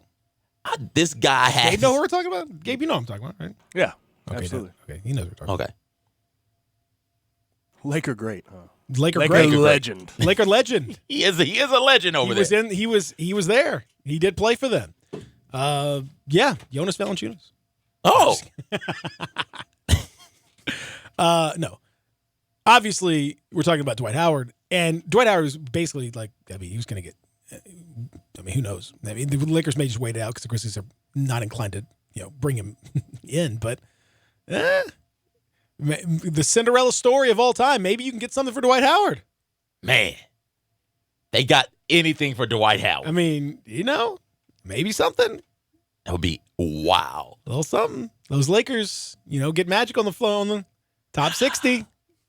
Top 60. The Laker greats. Is Dwight on the list? Maybe. I don't know. Get Magic on the phone. Get Pelinka. Start talking about that mystical nonsense that he likes to talk about. Crystals tell him Heath Ledger. And tell him you and Heath Ledger had a conversation the other day. The educated man would wait. Oh, gosh. Get Jerry Jones on the phone for some reason. Might have to hear that story again. We'll take a break. We'll come back here in the Family Leisure Studios. You only gave me a line also. Give me the rest of it. I can't give it to you. Give me the rest of it. I can't give it to you. Maybe after the break. We'll find out. Maybe after the break. I don't know. We got to take this break. We'll come back. Lots more to get to here on The Experience. Peter and CJ with you. Sports 56, 96.1, 87.7. Sports 56 now has 2 FM homes. You can now find real sports talk on 96.1 as well as 87.7 on your FM dial. No matter what your past credit, no matter how much you owe on your trade, no matter if you tried to buy at another deal and were turned down, Sunrise Buick GMC can get you financed. There's never been a better time to trade. Sunrise has hundreds of new vehicles and over $5 million in used car inventory, specializing in cars and trucks under $10,000. Sunrise has the lowest prices and will not be undersold. Bad credit, bankrupt, slow pay, Sunrise gets you financed when no one else can. Check out the inventory and apply online at sunrisememphis.com. The blowout sale going on now at all Sunrise locations, Covington Pike, Wolf Chase, and Collierville. Driving is freedom. freedom to keep moving, to control your destiny, and to choose your path. And now, that freedom fits in the palm of your hand. It's called Ford Pass, the only app that gives you roadside assistance, Ford Pass rewards, and now when you buy or lease a new Ford, earn points you can use toward flexible complimentary maintenance that gives you, well, more freedom. Ford Pass, built to keep you moving, built Ford proud. Visit your participating Ford dealership to find out about getting flexible complimentary maintenance when you buy or lease a new Ford and sign up for rewards. Roadside assistance is included for certain Ford owners and available to everyone for a per-service fee. Ford reserves the right to change program details without obligations. Visit your participating dealer or FordPassRewards.com for program rules and restrictions. Ford Pass, compatible with select smartphone platforms, is available via a download. Stop. Pick up your golf clubs. Head to my favorite place, Vantage Point Golf Center, 9580 Macon Road in Cordova. Open 7 days a week. Vantage Point Golf Center. They got it all. Top tracer powered by Top Golf. Track your shots like the pros. You know exactly where you hit the ball. Have a beer, eat a sandwich, and relax. Over 50 grass spots and fully lit for nighttime. There are 18 holes of mini golf. It's fun for the whole family. Visit Vantage Point Golf Center. They've got it all. 1 mile west of Houston Levee. You'll see the dedication in every single step. You'll see it in the smiles when smiles are hard to get. You'll see it in the little things that add up to success. The caring and passion are the things that we love best. Wolf Chase Lemon Brace is your Mid-South provider for orthotics and prosthetics. They are an ABC accredited facility and their practitioners are ABC certified. At Wolf Chase Lemon Brace, their services include artificial limbs, legs and arms, braces of all kinds, and custom molded inserts. You can call them today at 901-507-7821 for their location on Highway 64 in between Germantown Parkway and Appling Road, or visit them at their new location in Jackson, Tennessee. That number is 731-660-5900, or visit them on the web at wolfchaselemonbrace.com. Wolf Chase Limb and Brace. Family Leisure is celebrating the end of summer with the appropriately titled End of Summer Liquidation Sale. You can get pools for as low as $19.99, patio furniture starting at $12.99, and swim spas, they begin at $99.99. Don't forget to ask about fast installation because there's still enough summer left to enjoy these deals during the End of Summer Liquidation Sale happening now at Family Leisure. Family Leisure, Whitten Road and I-40, where family and fun come together. Welcome back to the Peter Edmiston Experience with CJ Hurts. Here once again are Peter and CJ. If you're standing still in a no parking zone, you don't get a move on that body, I'll be forced to give you a ticket. So get with it.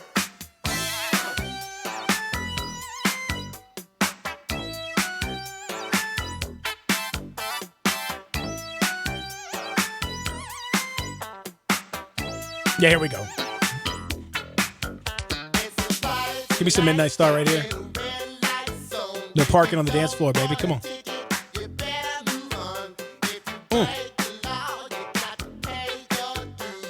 Just want to get down with that? Yeah. Right here. It's so easy. Get into it, Gabe. Come on. Yeah, there you go. Get that rhythm in there, Gabe. You got a little something going on. I see some stuff. I see some stuff germinating over there. I see a little pre-funk happening over here. We're gonna make Gabe funky. He's in the pre-funk stage right now. We gotta work on that. He's little blossoms are starting to emerge. Got to relax a little bit. Yeah, you got to just relax a little. You got to be a little bit more fluid. A little more fluidity in the joints. But yeah, he'll be there. He's getting there. You could see that song is one of those that you will naturally find yourself just kind of you'll just be moving. You don't even realize you're moving. And you're I would encourage everybody. We're going to talk to JB, kind of Jerry Boyd here in about 10 minutes or so. But I would encourage everybody to check out this piece on The Athletic this morning about Mike Leach's quarterback meetings. And from a bunch of his old quarterbacks doing an oral history of it is phenomenal. Mm-hmm. Phenomenal. I'll give you a few of the anecdotes. I'll have to clean them up a little bit. I wish you didn't have to. I know. He said, one guy back in 2013, Isaac Dotson, said, I was playing quarterback at the time we had our first position meeting, and 90% of the meeting had nothing to do with football. Maybe 5 plays into watching film, something happened that sparked a classic Mike Leach tangent. For at least an hour, he sat there rewinding and playing the same play over and over while he talked about everything from growing up in Wyoming to having a pet raccoon, getting paddled by the principal at his junior high, the origins of football, and eventually just a full-blown Native American history lesson. The 1 hour meeting lasted 3 hours. I remember looking at the veteran quarterbacks in the room with a "what is happening right now" look on my face, but I could tell by their reaction this was just a normal thing. Sometimes they're literally out of nowhere, says another guy. We'll be watching film, and he's like, throw it to this guy here. On this play, we could have checked to this play. You know what? That reminds me. And now we're on some story that happened in Key West and some guy with one eye and a peg leg that he met at whatever bar. He said one of the quarterbacks at Texas Tech took notes on Leach's stories, and he would quote Leach, but he wouldn't say the F word, and he wouldn't write the F word. He left his notebook behind one day, and somehow Leach got a hold of it and was looking at it. So the next day in the meeting, he said, I want you to get up on the board and write the word. And he just said it. So he made this kid come up and write that over and over on the board just to get him used to Leach's language and some of the coaching that you'd get. Gabe, is this good coaching? You think? He says, God, yeah. We'd watch. Oh my God. We'd watch a play. Said Jeff Toole. He said we watch a play and he'd go, good. Next play, good ball. Next play, what'd you see here? I saw leverage on the outside backer. He'd take the laser pointer and circle a plot of empty grass. Throw it over here next time. Next play. It was always just like wherever people aren't, throw it there. Or he's open. You should have thrown it over there. He said we didn't really have any playbooks. The one quarterback says any high school, any junior college, no matter where you were, your playbook gets simpler when you go to Washington State. He's one guy says, I remember I threw a pick or something, and I remember him asking him, like, what coverage does that play good against? And he goes, well, you should have just thrown it to this effing guy because he's standing there wide ass open.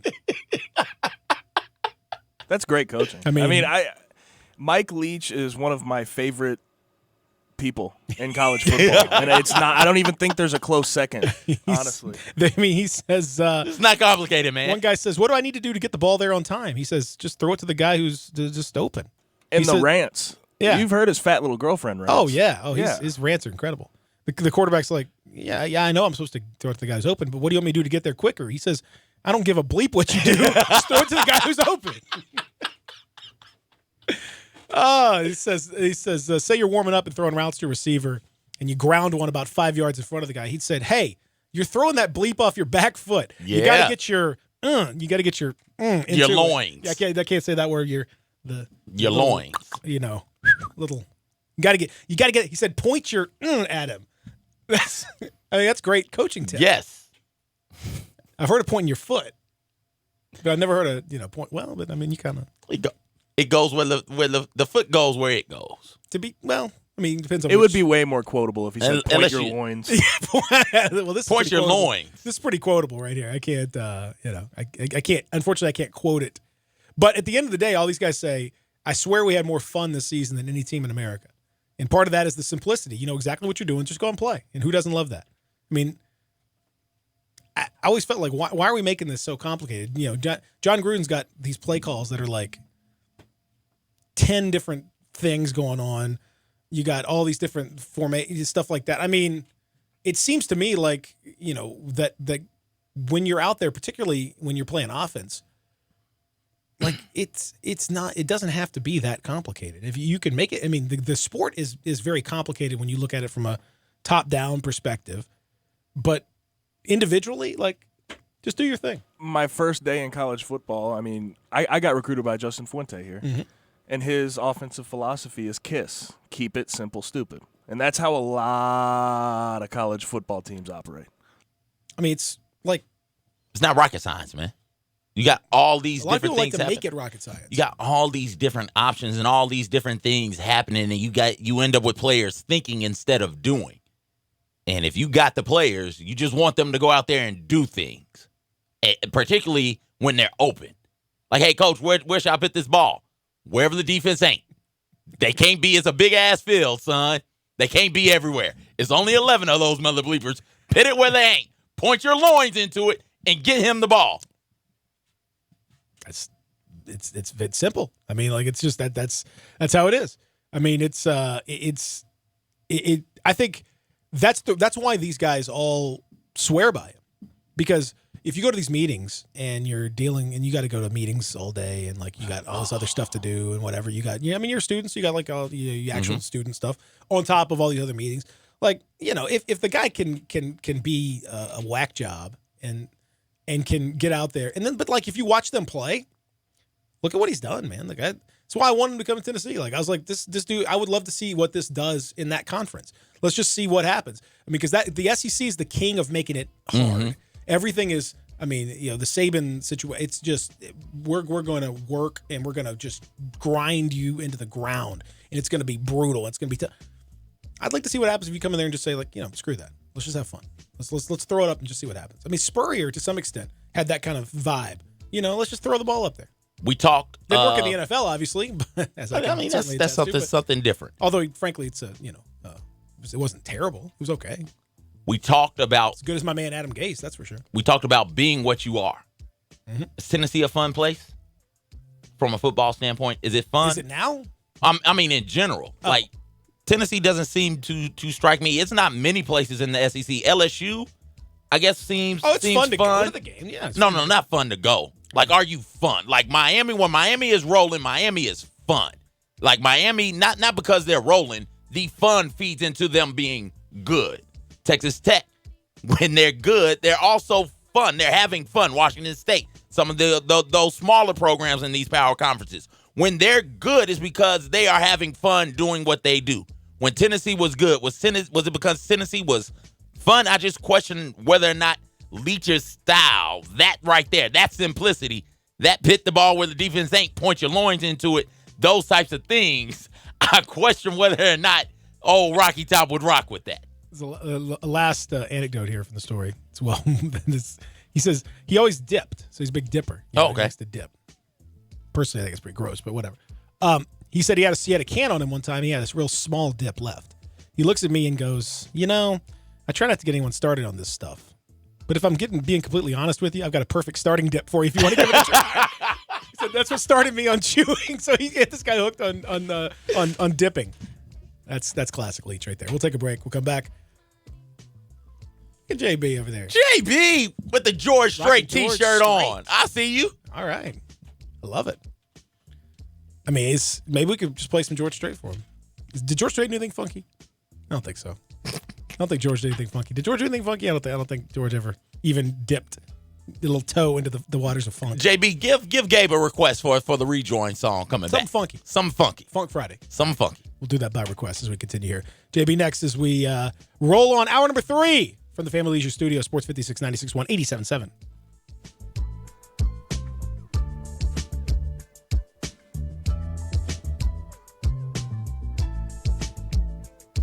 With everything happening downtown, it's great to know whatever you're going downtown to do, your choice for dinner is already made. It's 117 Prime. At 117 Union, Prime is the most centrally located fine dining destination in downtown Memphis, and make no mistake about it, whatever you're having at Prime, it is going to be fine dining. The chefs at Prime pride themselves on creating the best food you could hope for, all in the perfect location. No matter where you're going downtown, 117 Prime is an easy walk, but to make things even easier, Wednesday through Saturday, Prime offers valet service starting at 5 p.m. Campbell Clinic now offers daytime walk-in care, and you don't need an appointment. If you've got any kind of urgent break, sprain, strain, you can walk into any of their 5 convenient locations Monday through Friday from 8 until 4. There's no long wait you have to put up with the ER, and those doctors are really good, but they're not orthopedists. They're not world-renowned orthopedists who have come up with different procedures and written the manuals for them that are used everywhere in the world, and I'm not kidding you. And you can now see those doctors who treat the Tigers, the Grizzlies, the Redbirds. You can see them today without an appointment. And I'm talking Collierville, Germantown, South Haven, downtown at the Med Center, or even the Campbell Clinic Spine Center in Cordova. Now, if you've got something pressing, you got to go to work and you can bear the pain until the evening, there's Campbell Clinic After Hours. That's Monday through Thursday from 5 to 8 in Germantown, South Haven, even Saturday morning in Germantown. If you're injured, don't wait. Visit Campbell Clinic Walk-In Care or Campbell Clinic After Hours. Hi, this is Troy Five Ash, owner of Five Ash Roofing. If you're in need of a roof, there's no better place to start than Five Ash Roofing. No matter what your situation is, we have you covered. We can walk you through the insurance process without committing fraud like many of my competitors. You'd be surprised how many times salesmen and contractors will manufacture storm damage just so they can get a sale. We do residential, multifamily, and commercial work. We're certified in every form of roofing we offer. Our labor warranties are for the life of the shingle, and we don't charge extra for that. And to my knowledge, there's no other roofing company in Memphis offering that level of security. And if that's not enough, we offer a best price guarantee. We are the official roofer of the University of Memphis Athletic Department and a proud member of the Tigers home team. Five Ash Roofing, fair, honest, and ethical. 367-0050 or memphisroofer.com. Five Ash Roofing, it's what we do. We're here for you. Frontier Western Store's world-famous boot showroom is waiting for you. With aisles and aisles of boots in one easy spot, you will find your next favorite pair at Frontier. Everyone loves Ariat boots, and Frontier has over 1,000 pair in that brand alone. Come grab a pair of rugged work boots like the Workhog, or discover an everyday classic in Ariat's Rambler. Tons of other brands as well: Rocky, Dan Post, Red Wing, Durango, Justin, Twisted X, and many more. Frontier constantly restocks and refreshes their lineup of boots, so you're certain to walk out of the store happy in your new comfortable footwear. They have a wide assortment of sizes available for men, women, and children. Work, dress, or play, Frontier's knowledgeable staff will cheerfully help you find the perfect fit. It's boots galore at Frontier Western Store, 5880 Goodman Road, Olive Branch, or on the web at frontierwesternstore.com. Family owned and operated, you know it, since 1967.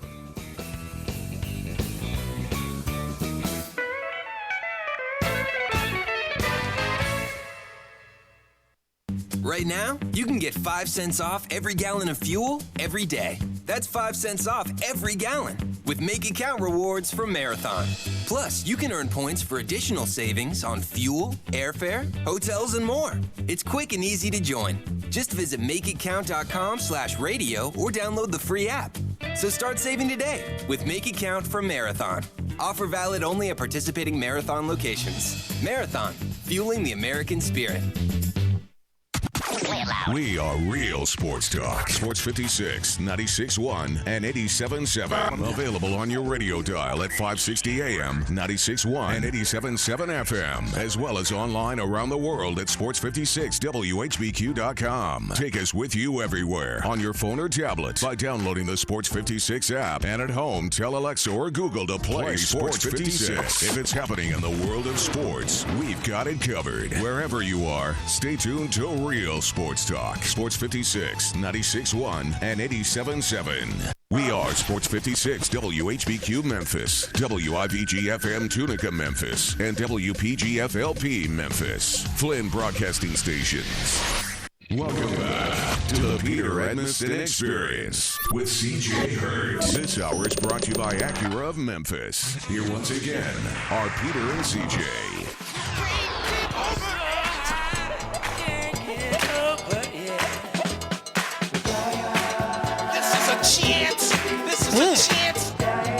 He's got the lip bite thing going. He was biting his bottom lip. He was biting his bottom lip. He's gonna get it. Pre-funk, we call that. You can feel it just starting to kind of move it through. What's up? Hour number 3. This is by request. Our friend Jared Boyd, the Daily Memphian. What you got here? Tell us about it. I have no clue what this is. I thought this was your request. Oh, no. I thought I heard a request. I could probably guess maybe if I listened a little longer. I like it. It's nice. Whatever This it is. was a Jarvis request. Called in. Jarvo called in? Yep. Jarvis, gave us a good request. Jarvis Greer. I love it. What is it? One Nation Under a Groove by Funkadelic. Oh, One Nation Under a Groove. You know, well, I should have known that. Yeah, I feel like I should. I knew. That's not a good way to start off the morning. One Nation. Yeah, I hear the chorus part. Yeah. More so than that part. No, you know. Jarvo, good request. Great request. Jarvo. No, Jarvo. I love that. I appreciate that. Feel free to get your requests in at 67129 on the text line. Also 360-8255. First Bank phone lines. First Bank text lines are open. And as I mentioned, Jared Boyd is in the house. Hey, it's great to be in this house. Come on this house. I appreciate it. More of a like a studio apartment here, but we'll We'll take it. I mean, the edifice outside looks kind of like the what they call it, the Memphis House over there on Mendenhall. Mm-hmm. Yeah, that's right. Reminiscent. Yeah. Yeah. I think that's what we're going for. Historical kind of. Absolutely. Yeah, this is a little bit very, very nice right there. What's been going on, man? It's been a little bit since we last had you in the studio. Wow, it's been that long. May, yeah. Memphis in May. It was Music Fest, right? That was right. That was right. We were getting ready. We were making some picks on what we want to see. May was a long month, man. A lot of music, a lot of barbecue, a lot of good times, a lot of lights on the bridge. Just a lot of things going on, man. It's been a long summer. I feel like I was walking around earlier this week and I said, man, the sun is trying to prove a point. The sun is making its last stand. You thought this was over August. I thought we'd get a bit of a reprieve by now. Remember those? It was like 2 days, maybe in July, where it was like, okay, I see some things are changing around here, and the sun was like, nope, gotcha. Psych. No, we still got months to go. We're not there yet. Nothing crazy going on with me, man. Just keeping it moving. I say that, and then people dig further, and then I tell them something, and they're like shocked, like you did with us. Yeah. Well, I said, I don't want to telegraph that because I haven't necessarily. It's not anything exciting that I've done, but I definitely don't want somebody to beat me to a story about hypertension and diabetes and things that are important. So. Those things are very important, especially around here. You're exactly right. We had last had you in May for Memphis in May. Yeah. Now it's looking like, not looking like, they are going to have to find a different location for 2020 for Memphis in May. Yeah.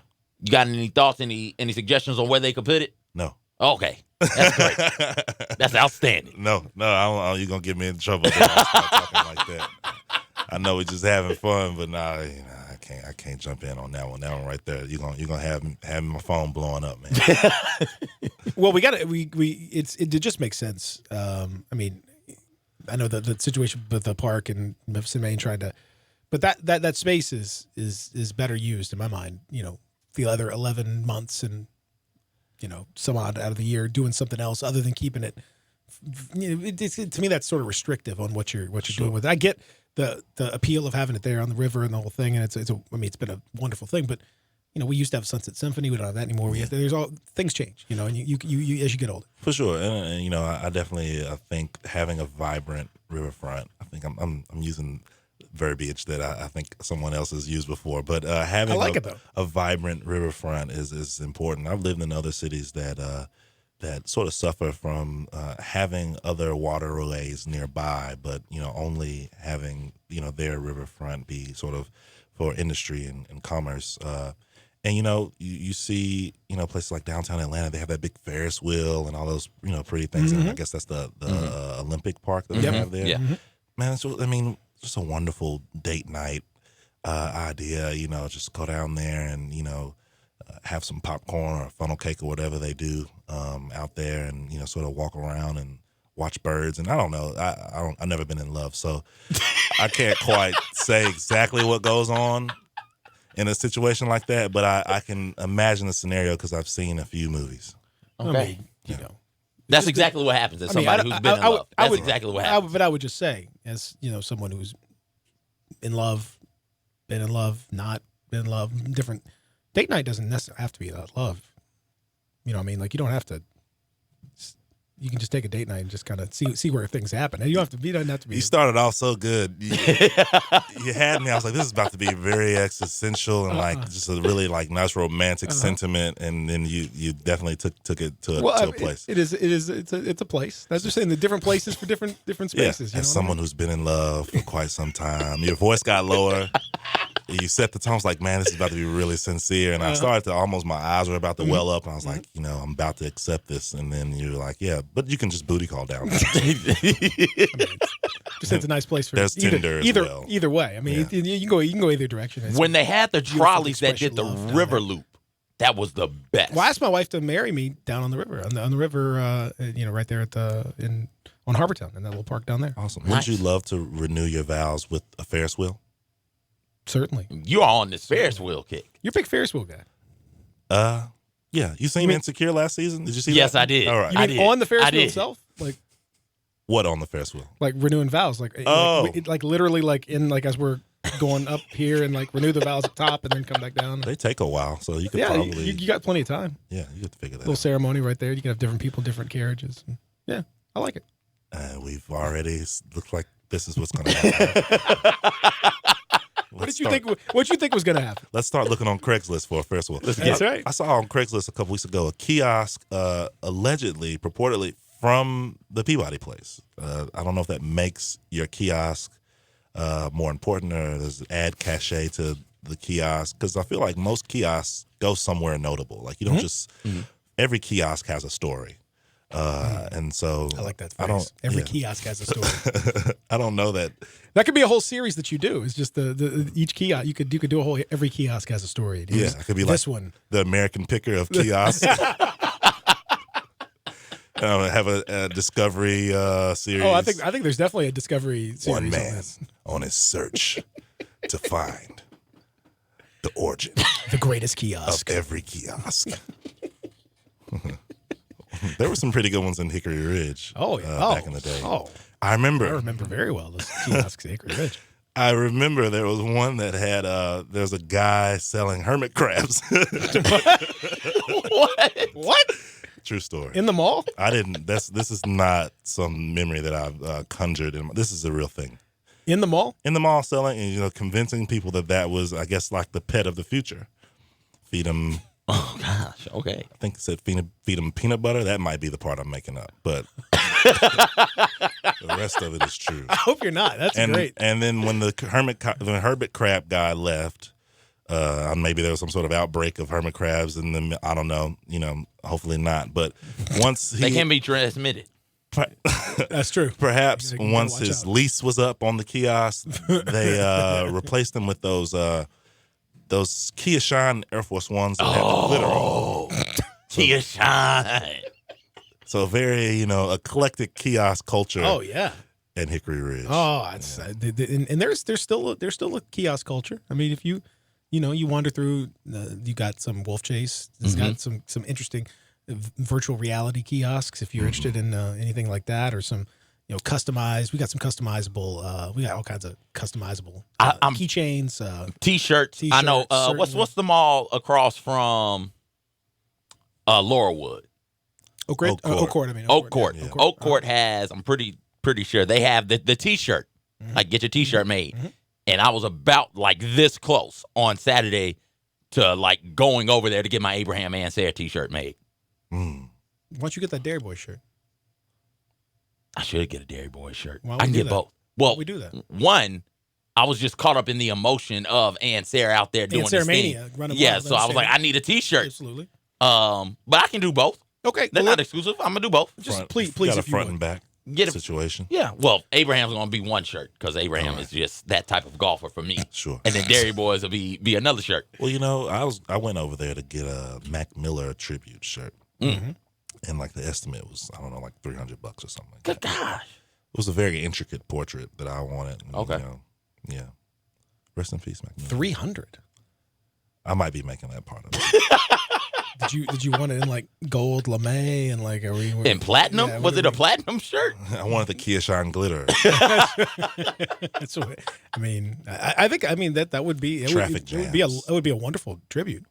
That's what they call the shoes, traffic jams, because when you start walking in those things, Everybody stops. Yeah, they call it stop and stare. Ooh. Now, I'm an idea person.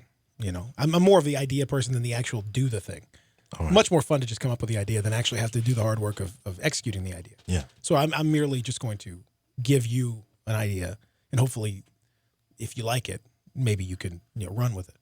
We were talking about earlier in the show about our good friend Magic Johnson, who put out his top 60 list because he's turned 60 years old of various artists and various genres and various things. Honestly, and he did a unique situation where he would do a certain percent, like the first, I don't know, it would depend on the list. He did male R&B, female R&B, hip hop, overall group. Like he did places he liked to visit. He did all just lists on top of lists, and he would have a certain portion of them be not in alphabetical order, and then the rest of them would be like top 4 are not in alphabetical order. Everything else is just alphabetical order. So I say, I feel like there's an industry here. I feel like you can do just throw out you don't have to explain it. There was no explanation. There was no justification. There was no reasoning. Sometimes they didn't even make sense. Sometimes the people weren't even properly put on there. I feel like you got a great opportunity here to just throw out, here's Jared Boyd's top. I mean, it doesn't have to be your age necessarily. It could be. And just throw it and then just leave it.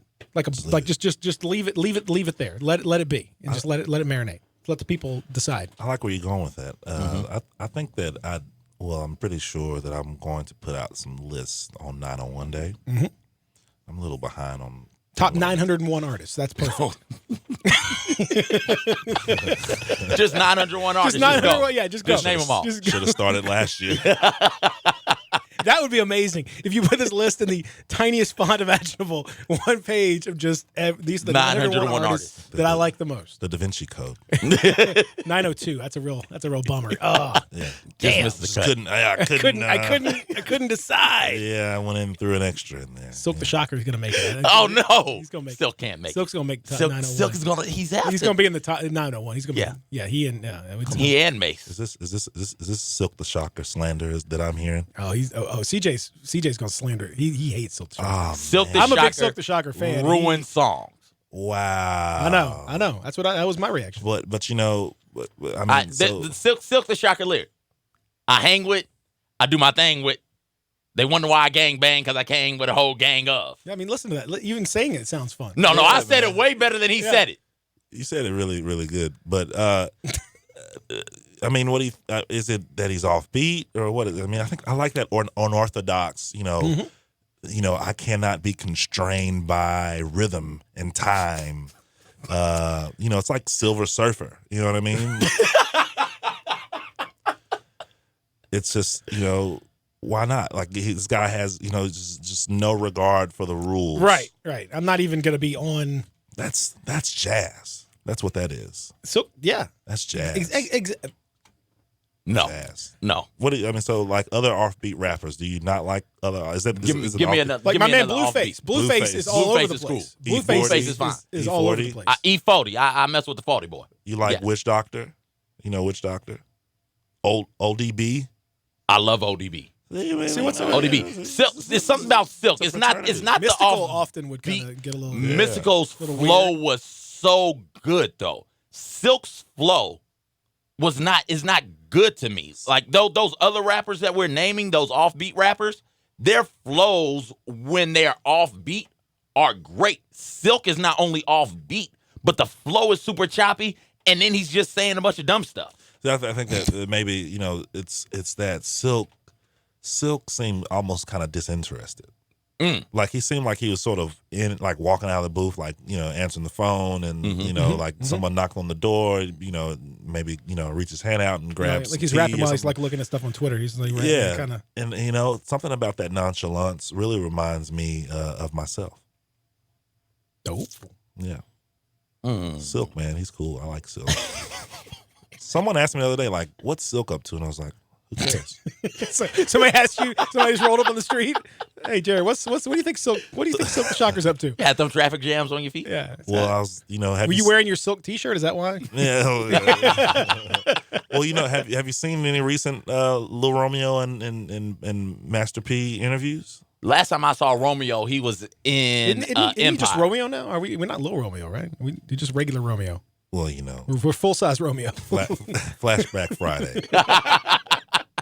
Yeah, I saw him in Empire. That was the last time I heard from Romeo. I've not seen Empire, but they got some new shoe called the Maniati. It's like an Italian sneaker. It's an Italian tennis shoe, almost like like a Prada or something not of that nature at all. I think it's going to be a big baller brand. I feel like LeVar Ball might have some advice on how to make this happen. There's some parallel. They were hoping that Zion would sign with the Maniati, but maybe off court. Turns out that the $75 million or whatever they was offered by Nike was just a hair, just a tiny little bit better. Honestly, the lifestyle shoes that Jordan makes aren't too much better than the Maniati.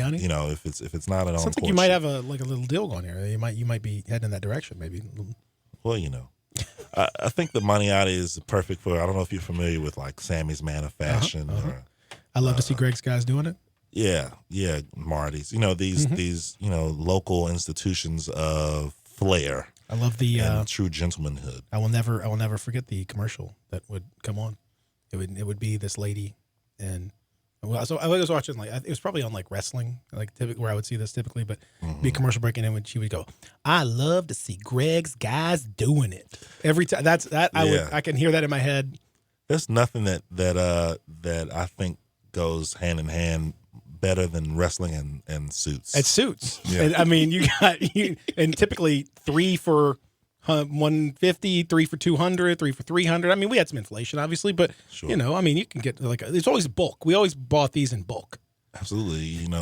First of all, there's nothing worse than a man that only has one suit. Come on. I'm that guy. Come on. You got one suit. You Although gotta to be switch fair, it you up. could switch out the tie and you could do some other things with it, but I agree. You need to have some different stuff happening. You don't want to be the guy that here lays CJ Hurt, and you're wearing the same suit you wore to He's your putting you on the prom ground. and He's your putting you on the ground graduation right and all that. And they're like, this guy had all the pictures in the program are you in this one suit. Everything you accomplished, every trophy you accepted, every certificate The of eulogy achievement, is like one suit, and then you're laying CJ. there wearing it. That's just a fashion faux pas. Though CJ only had one suit in his life, he was still a good man. Yeah. Regrettably, in the crowd is, ooh, oh. Speaking of suits, I've put on a little weight since moving back to Memphis. It's the Memphis 15, Memphis 25. And I was somewhere in that neighborhood. I was thinking, I was looking in the mirror and I was putting on the suit and I said, I couldn't stop thinking of Dr. King, except for instead of the mountaintop speech, it was the muffin top speech. Yeah. I kept thinking that and I kept making myself laugh. and then I started crying. I took the suit off. All right, JB, listen, we brought you in here. You're a music guy. You're just in general a fun guy to talk to. It is the end of Elvis week. Elvis, musician, meant a lot to several people in the area and in the world. In several people. A lot of everybody. Interesting way to phrase it. Everybody likes several some people. Elvis. I think several people did like Elvis. A bunch of people like Elvis. They rock with him for some reason. A handful of folks A handful. enjoy the King's music. Yes, correct. How do you contextualize Elvis Presley's talent with what was going on socially at the time with black artists doing these same things? Elvis pointing out like, hey, I'm not the king. Fats Domino is the king. I'm doing what he did. How do you reconcile that super talented individual with the fact that black artists weren't given these same opportunities and the same chance to shine? It's not Elvis. It's not Elvis' cross to bear necessarily. Mm-hmm. It's a system. It's a system that still exists. I was in the record store the other day. I saw an Isley Brothers record with a white couple laying down on the beach, and I was like, oh man, I wonder how the Isley Brothers felt when their record was pressed and they held that record and they didn't see themselves, not just themselves, Ronnie and Ernie and all those guys, but I mean, not even a representation of their culture on the front of that cover there. So sure, it's uncomfortable. It's an uncomfortable reality to look at, and Elvis gets a bad rap, and I'm someone who grew up expressing a lot of those angry and hurt feelings about some of those issues. But I mean, it was going on before Elvis, and he's just the one person. He's the Jamie Foxx of of doing it well. So I don't mean to. I love you. Just slide these things in, just real, casual. just kind of casual. That's why you're not the Silk Shocker. Out You're of nothing nowhere. like Silk. Like No. you slide it in and it's good. It's just like, whoa, whoa, where's that coming from? Oh. I'm just having fun. It's fun to be subversive and kind of mysterious That's right. and to play with people's minds. But in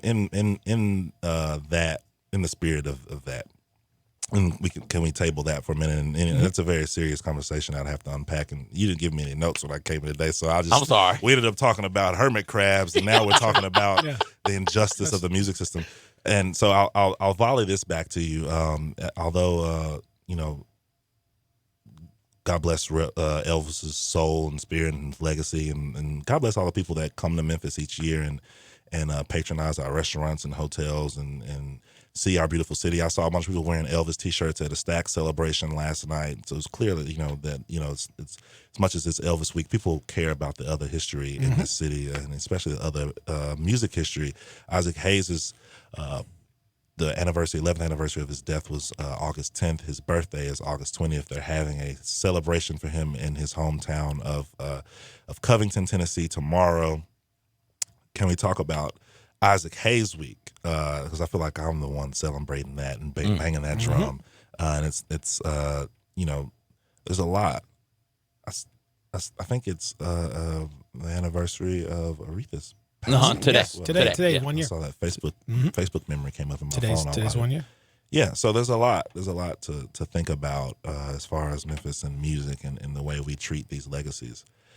So as we exit Elvis Week, I'd love to walk into Black Moses Month.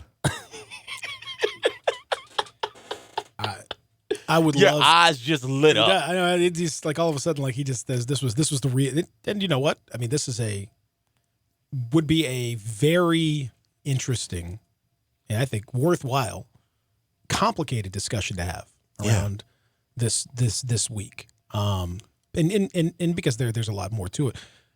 Unfortunately, we can't have the discussion right now because we're like right up against the break. We would have to give it the shortest of short shrift. It would be a disservice, frankly, to it. But I would love to be able to do it at some point because that's a extremely interesting. Some feelings would probably get hurt. I'll be honest with you. And I don't mean to diminish Elvis's legacy at all. No, we had this conversation. CJ and I had this conversation off the air yesterday about the line you have to walk while acknowledging talent and ability and all that stuff and legacy and history and what it meant, while also acknowledging that much of that, as per the way it was in a lot of not just Elvis but many artists, there was a tremendous amount of co-opting and you're taking someone else's culture. Essentially you are becoming and trying to. We see it now. I mean, people are doing it now with Black culture. Honestly, like in so many different ways, different dances, different songs. Different, they take little certain portions of it and kind of co-opt it and then leave other parts out and decontextualize some of the stuff. And it's saw it down at Mississippi State. So that's a different and complicated issue, but it's very real. Well, the Mississippi State thing has I sort of had a rant on it about it rather on Twitter earlier in the week, and it wasn't something I was extremely passionate about. I was using it sort of as an example of how these things can get out of hand. Before there is something that I'm really passionate about. I was sort of setting that up. Now this is the line that this is where I stand on this. And then when something really makes me angry 3 months from now, then I'll have something to reference. But after having a long conversation with it, I had breakfast with one of my good friends and my high school history teacher yesterday. We talk about these things a lot. One thing that we talked about is sort of empathy, and I think that even as a young Black person, young Black man. I can understand that sometimes when people appropriate or do haphazard sort of mimicry and other things like that, it comes from at its root kind of a pure place. Like this is something really cool. You know what I mean? And it is, but yeah, we got. I mean, it's there's. I mean, like I said, I got it. We got to take a break. I would love that's even a different discussion. That'd be great to have. But let's do that again. But everyone, please check out what Jared is doing at Jared JB Boyd on Twitter. Follow there, and of course Daily Memphian. Sure. There will be lots and lots of good stuff to check out. Thanks for coming in, man. Appreciate it. Yeah, I just wanted to say, Black people are really cool. We are pretty cool. That's pretty controversial to me. I don't know. I mean, let's take that to the poll. What do we think, guys? 671. I mean, hey, we're cool. I appreciate it. If people want to, do that, it's cool. If you want to do that stuff, okay, all right, cool. There's some flattery in there. Okay, I would concur. Yeah. Black people are very cool. Silk the Shocker is cool. Silk the Shocker, a Black person, is cool. I think we got a break. Mace, not cool. Mace is all right, let's so take a break. cool. We got to come back. That's where to get to. Bye. Check out Dave Voloshin and Brett Norsworthy with Sports Time. Weekdays from 3 till 6 on Sports 56, 96.1, and 87.7. everybody. Want to save some money on a brand new Chevy and get a full belly and for a good cause? Well, come out to All-Star Chevrolet in Olive Branch Thursday, August 22nd from 11 to 1 to honor all first responders. They're going to have a big fish fry and a whole lot more with food, beverages, door prizes, and an ice cream truck. So if you're a first responder or appreciate our first responders, come out to All-Star Chevrolet in Olive Branch on the 22nd and have lunch on us. And while you're out there, test drive as many new Chevys as you want, like the new 2020 Silverado. It's here. And the 2020 Chevy Blazer. And also ask about the 2020 Corvette. And not just that, the All-Star Chevy Challenge is just one more reason to head to Olive Branch for that all-new Chevy. Just take them any real written offer from any Mid-South Chevy dealer and they'll beat it. So find new roads to Olive Branch and don't miss lunch on us at All-Star Chevy on August 22nd. Remember, it's Olive Branch, not South Haven, people. All-Star Chevrolet on Goodman Road or go to allstarautogroup.com. Driving is freedom. The freedom to keep moving, to control your destiny, and to choose your path. And now, that freedom fits in the palm of your hand. It's called Ford Pass, the only app that gives you roadside assistance, Ford Pass rewards, and now when you buy or lease a new Ford, earn points you can use toward flexible complimentary maintenance that gives you, well, more freedom. Ford Pass, built to keep you moving, built Ford proud. Visit your participating Ford dealership to find out about getting flexible complimentary maintenance when you buy or lease a new Ford and sign up for rewards. Roadside assistance is included for certain Ford owners and available to everyone for a per-service fee. Ford reserves the right to change program details without obligations. Visit your participating dealer or FordPassRewards.com for program rules and restrictions. Ford Pass, compatible with select smartphone platforms, is available via a download.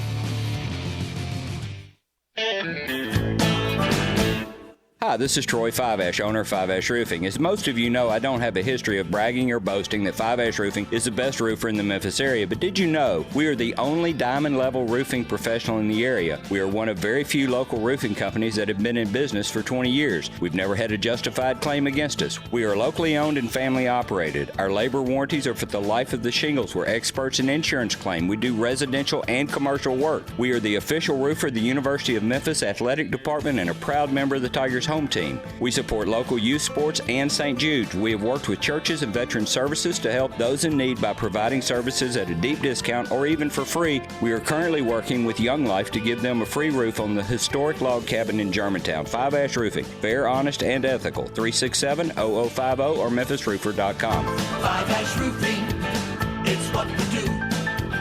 We're here for you. Got something you want to get off your chest? You better have a backup plan. Want to join the conversation? Someone needs to tell him he has to grow up. Join us on the First Bank phone lines at 360-8255 or the First Bank text line at 67129. Welcome back to the Peter Edmiston Experience with CJ Hurt. This hour is brought to you by Acura of Memphis. Here once again are Peter and CJ.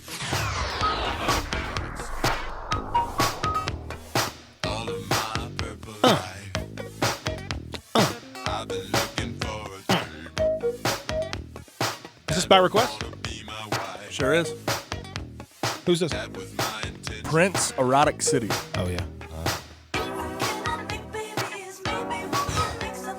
JB's sticking around with us here. And then when I listen, when I hear we do Funk Friday, or when I do a lot of these songs, it makes me realize how often I just hear choruses. Mm-hmm. I'm like, I got. You tell me the chorus, I got Erotic City all day long. The lead in, I'm not sure I could pull that out. I'll be honest with you. Welcome back to the program. Peter and CJ with you. JB's sticking around here as well. Jared Boyd joining us here, and we had a phone call that wanted to jump in on the First Bank phone lines, and he is Ed. Ed, good morning. How are you? What's going on, fella? Good morning, Ed. Oh man, it's a blessing to be alive on this beautiful day. You and me both. Hey, I just wanted to kind of clear up a couple of things on that deal that you guys are speaking on with Zion Williamson and Master P. What Master P was actually trying to do was he was trying to turn a $75 million deal into a $95 million deal. And the way he was going to do that was Master P was going to offer Zion $20 million to endorse Maniati's on the in his off wear. So that would be off court wear, which is, guys wear Gucci, Louis Vuitton, and all that in their off time anyway. So they're not exclusive to wearing Nike off the court. So he was offering to give him $20 million to endorse Maniati off the court and still take the Nike deal. Okay. So, but he didn't want to do it. Well, yeah, he ended up not doing it. Who's knows what the politics were behind it? But the trend that Master P was trying to set was to not be so exclusive to the brands, to understand your leverage. That was the main point. He knew when he offered Zion the deal that Zion wasn't going to take it because Zion wasn't going to understand it. What Master P was trying to do was to set a trend and to bring the conversation into play. Hey, you don't have to be exclusive to the brand or just as far as in your off life. Wear it on the court, but off the court, you're wearing Louis Vuitton, Gucci, and stuff anyway. Why not take another major endorsement deal off the court, which is what athletes are not doing if you pay attention to it. Mm-hmm. Well, more and more. There are a few that started doing it recently. I was going to say, but it's starting to happen.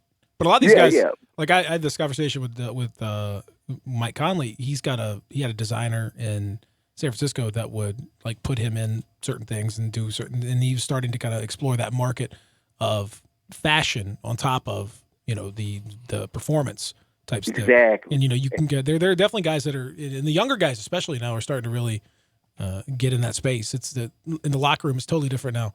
And I can only speak to NBA locker rooms because that's really where I've been for 15, 20 years, but totally different now in terms of like the clothes you're seeing these guys change into and how elaborate. And I mean, it's a whole thing, man. You're walking the red carpet coming in, you're walking the red carpet going out. It's a whole thing, man. It used to just be guys showing up in like a hoodie and some sweatpants or whatever. No, it's not anymore. And and this is the thing. What he was, this is what Master P was going to do was that was going to be the first major deal. He was going to be the first one to offer a big deal, a $20 million level deal. Guys have got deals, but I don't think anyone has got a deal to the level of $20 million. So that's what, and then on top of that, people got to remember this is Master P. I mean, he was representing players 20 years ago. He was representing Derek Anderson, Ron Mercer, Paul Pierce. He wasn't just representing Ricky Williams. Dude has made a lot happen. So he's always been ahead of the curve. We've been laughing. The point is, we've been laughing at this guy for years. And then 10, 20 years from now, what he was doing then is what's being done now. You're right, Ed. Thanks very much. Appreciate the phone call. I think Thanks, Ed. When you're the first guy out there, there is that innovation. I'm looking at these Maniatis now. He's the first guy to bring Silk the Shocker out, too. So. Come on, man. Still Come on, JB. Still time to figure out, he was ahead of the curve, man. He was not ahead with Silk. Everybody has an off day.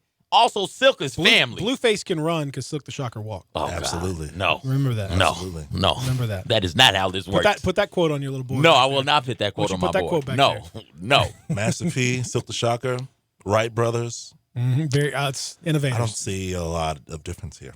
Mm-hmm. I do. Yeah. The Wright brothers could rap on beat Silk the Shocker.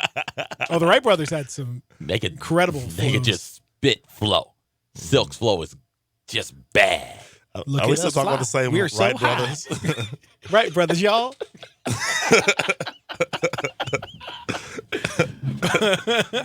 I mean, they did. That was incredible. The Maniatis they look very similar to the higher end, like high end designer tennis shoes, which again to me is like a market I don't even understand. I don't get like if I'm wearing tennis shoes, if I'm wearing sneakers, like I'm playing something. Like I'm not that's not my, but there is an incredible market for Prada and whatever. And this is like they're a lot cheaper than they are. So I give them that. I like the idea behind it anyway. Deservedly. I mean, I can't. Again, some of these. We're wearing stuff real tight, which I'm not really into. I mean, I see my man Lester Quinones yesterday playing. I mean, he's wearing tight basically short. Boxer shorts, as far as I can tell. It's boxer briefs out just there. Pit juicy on the booty. Like that's what he's rocking. He's baby rocking fat, like a baby little, fat shorts. I mean, loin wear. Yes. Yeah. Well, I mean, if you go out there and looking like a wrestler, I mean, you might as well just wear the little Macho Man tights and just kind of. I mean, let's go all the way with it. Let's get it. But our shorts are just continually. We're just, which is that's how it is. They'll go all the way up and then they'll go back to 10, 15 years. They'll be back down to ankles, and sure. That's ladies and gentlemen, that's fashion. Speaking of which, did you watch the Tigers, Jared? You know, they played against a bunch of amateurs yesterday. They played against basically me. They and played you against and us. These CJ scores and are Gabe. just terrible. Like, I feel like for me to get excited about these scores, they're playing these rec league teams in a That's being kind, I think. in a high school cafeteria. Oh, it's a hotel ballroom. Come on, let's put some respect on the Del Mar or whatever that place is. Okay. Crowd of well over 400 people. Well, I'm just jealous of my colleagues who are out there watching it. Yeah. Yeah, you guys you got two writers and a photographer down there. Yeah. I'd go down there. I heard that Drew Hill played for that team. I heard they had to recruit They him. had to bring him in? They had to bring him in. They said, Oh, hey, man, I thought you were saying they played some Drew Hill. I think they did. Cisco was down there. Never make a promise you can't keep. Cisco was down there. He saw Quinones. Somebody's sleeping in my bed. He was singing thong song. Oh well, that's Like, hey, that's my karaoke jam. Don't be those shorts look like that. don't be say anything bad about my karaoke I'm not. jam. The thong song is great. That song, if you do it right in karaoke, if you live it, if you get into it, you got to put your into it. But if you do that, the crowd, it is a guaranteed 100% rump shaker, dream maker. I mean, butts will be up and thrusting and going up and down and Along to the with floor and up to the top and then back down again. It will be beautiful. several loins will. Loins. Okay. Loins will be, dare I say, moistened and then. Yeah. Well, that's what happens. I haven't had breakfast yet. I mean, that's how this is. There's nothing better than a moist loin between two buns in the morning. No, now we're at church. We're learning. This is called learning and growing. Right here on top of that. But speaking of business ventures, this is one that we talk about all the time. Like, we've had this discussion, and it kind of overarches a lot of different smaller discussions that we've had.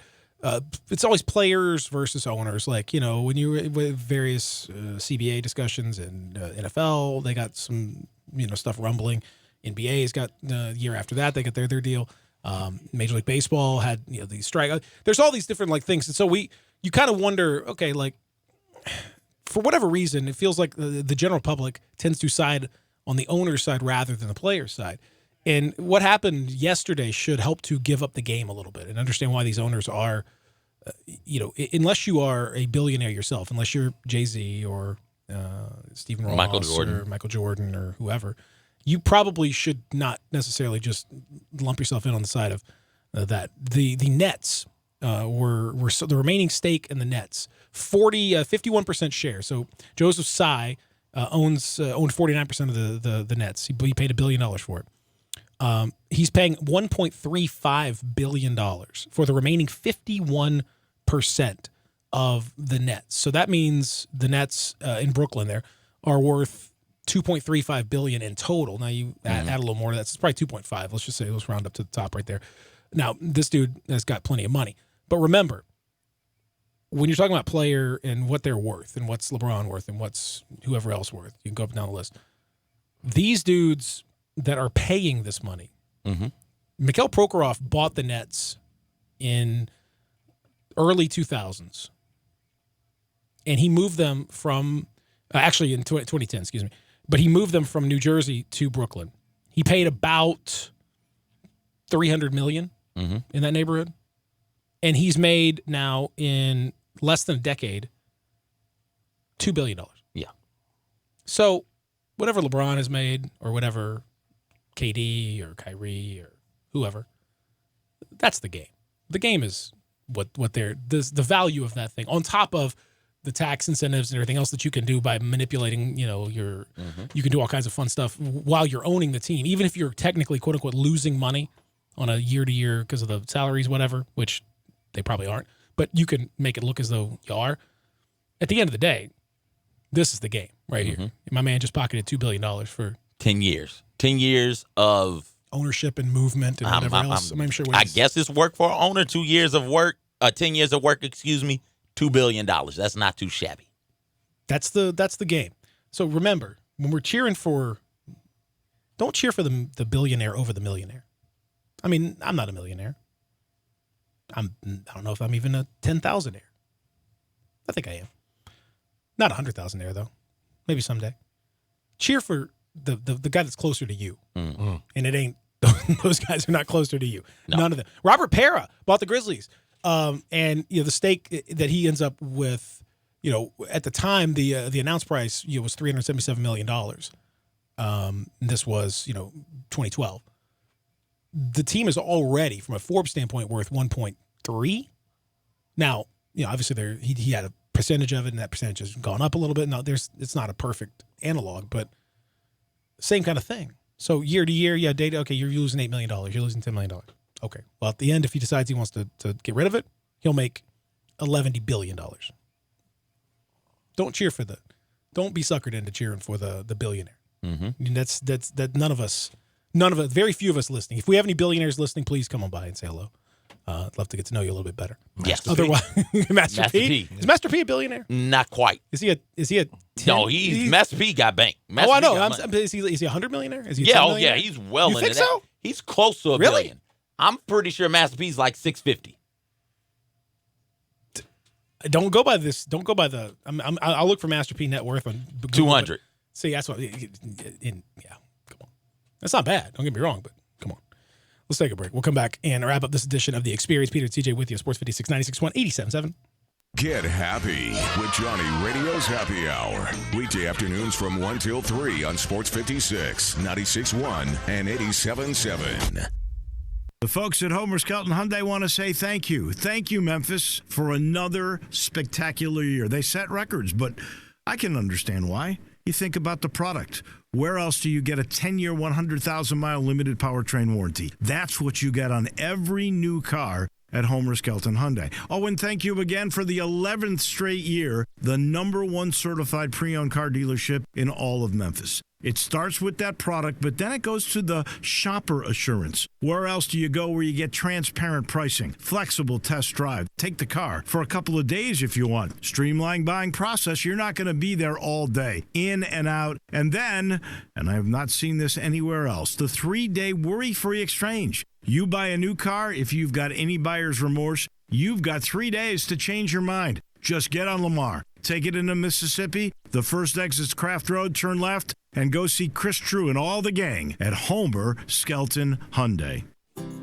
Is your wife asking you to stop eating junk food? Well, we have you covered at Humdinger's. It's quick and it's healthy, and most important, it tastes amazing. With many choices from salmon salad to rainbow trout and grilled asparagus. Come visit us for lunch at Humdinger's, 6300 Poplar Avenue. So good, Coach Penny eats with us weekly. Don't forget, Humdinger's offers full-service catering for weddings, social events, or your corporate lunches. You can call 901-260-8292 to find out more. Hi friends, I'm Shane Stanford from Christ Church, Memphis. Here at Christ Church, we believe in Memphis and we believe in you. And every Sunday at 11 o'clock, we want to invite you to come hear a biblically based, Christ-centered message that talks about God's love for you and His guidance in your life. And also to hear an interview by amazing people who are doing incredible things for our city and our community. So don't miss us, 11 o'clock, right here on this station, every Sunday morning. I'm Shane Stanford. Remember, you matter.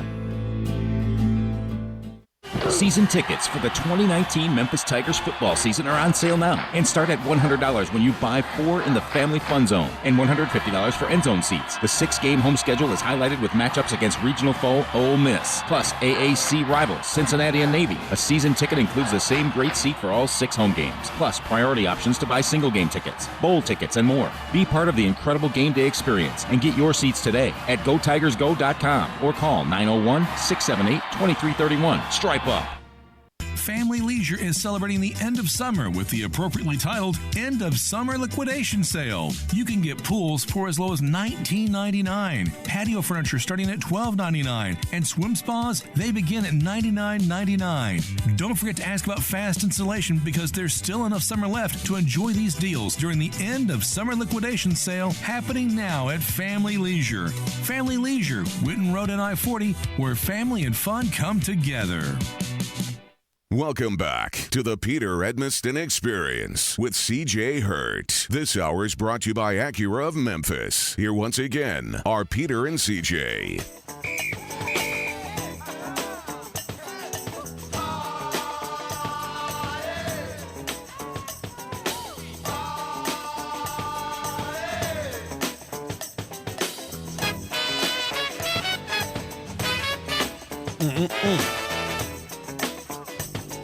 Welcome back.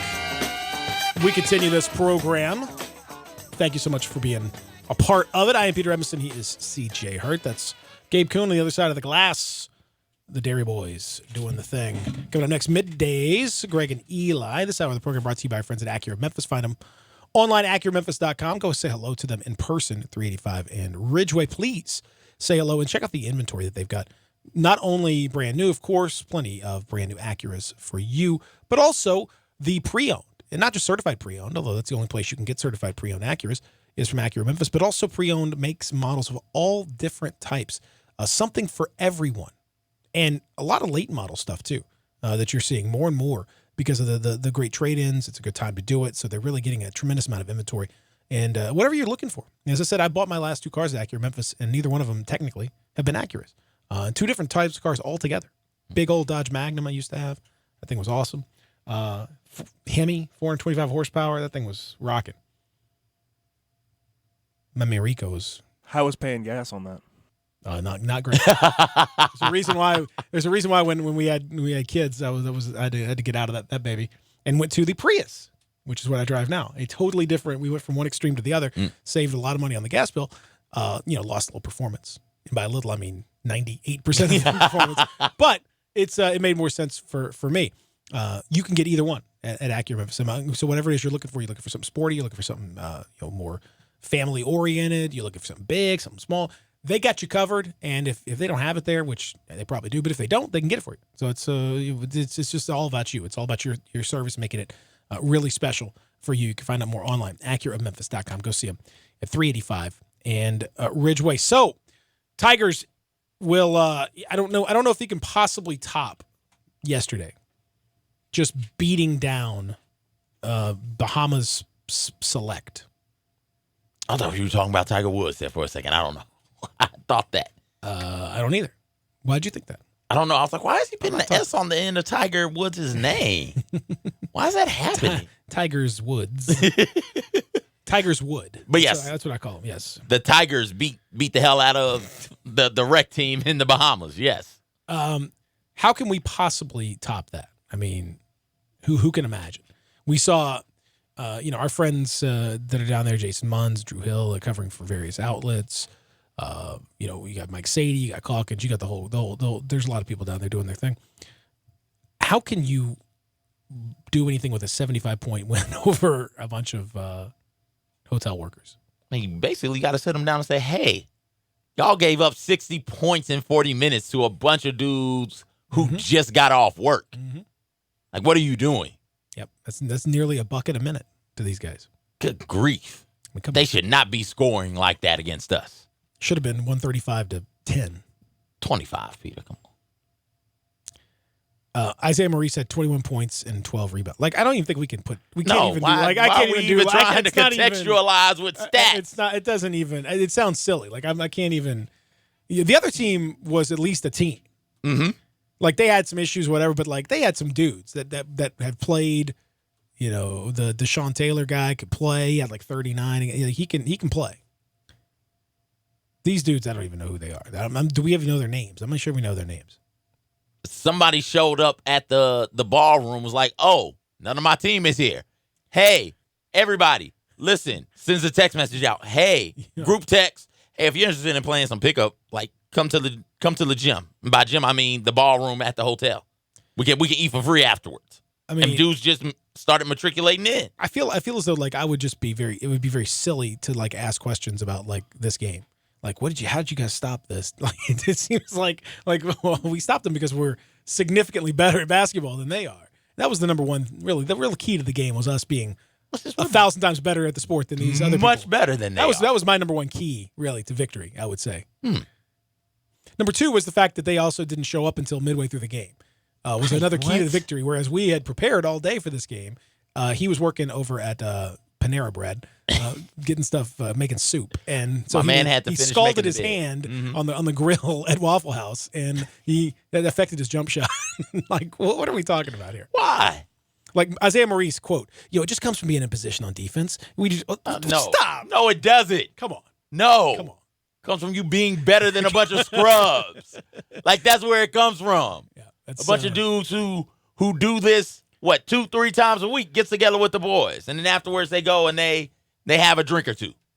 Well, listen, they will not play today after a vigorous session yesterday. I wish I was in the Bahamas, because I bet I could have grabbed a jersey and got on that court. You could easily. I bet I could have grabbed a jersey and ran around for 2 or 3 minutes before somebody said, "Hey, this person definitely shouldn't. We shouldn't be out here, but he definitely shouldn't be out here." Now, to be fair, next time out, tomorrow, 4 p.m., they will play the Bahamas national team, which is actually a good team. They beat Texas Tech earlier in the week. Okay. So that's a legit team. Yes. This is not a bunch of, dudes. And we'll actually see and actually get a feel for what's going on. Maybe Wiseman will play, given that extra day rest and all that stuff. Apparently he's doing great in practice and all that, and they're just being extra cautious. But, they're out there today on the courts, out in the Bahamas, with kids. It's great. It's cool. I mean, that's a cool deal. Like that's a wonderful experience for these guys. That's a cool deal. I wish I could do it. Mm-hmm. I wish you could too. When I was part of the academic bowl team at University of Tennessee. See, Gabe, you're not the only athlete that played high level. I was on the academic team at Tennessee. We didn't go to the Bahamas. Our road trips, we went to the University of Virginia. We went to, we did lots of different places, but we didn't go to the Bahamas. It's sad. I wish we had. I would have liked to have gone down there, competed against hotel workers, whatever. That'd be fun. What? I would have liked to have done that. Why are you looking at me like that? Go ahead, Peter. What do you mean? Nothing. Are you? I mean, what? No. I'm not supposed to bring up the fact that I was an academic, collegiate academic bowl. I mean, legend maybe a little strong, but we're gonna walk out of here. And Greg Gaston is gonna give you a wedgie. Like that. That is some nerdy stuff to say. You're gonna get a swirly when you leave this studio. I hope you know. Number one, no. Number two, if being on the academic bowl is nerdy. Oh, wait, no, actually it is. Never mind. I can't finish that sentence. We got to get out of here. Have a great weekend, everybody. Bye.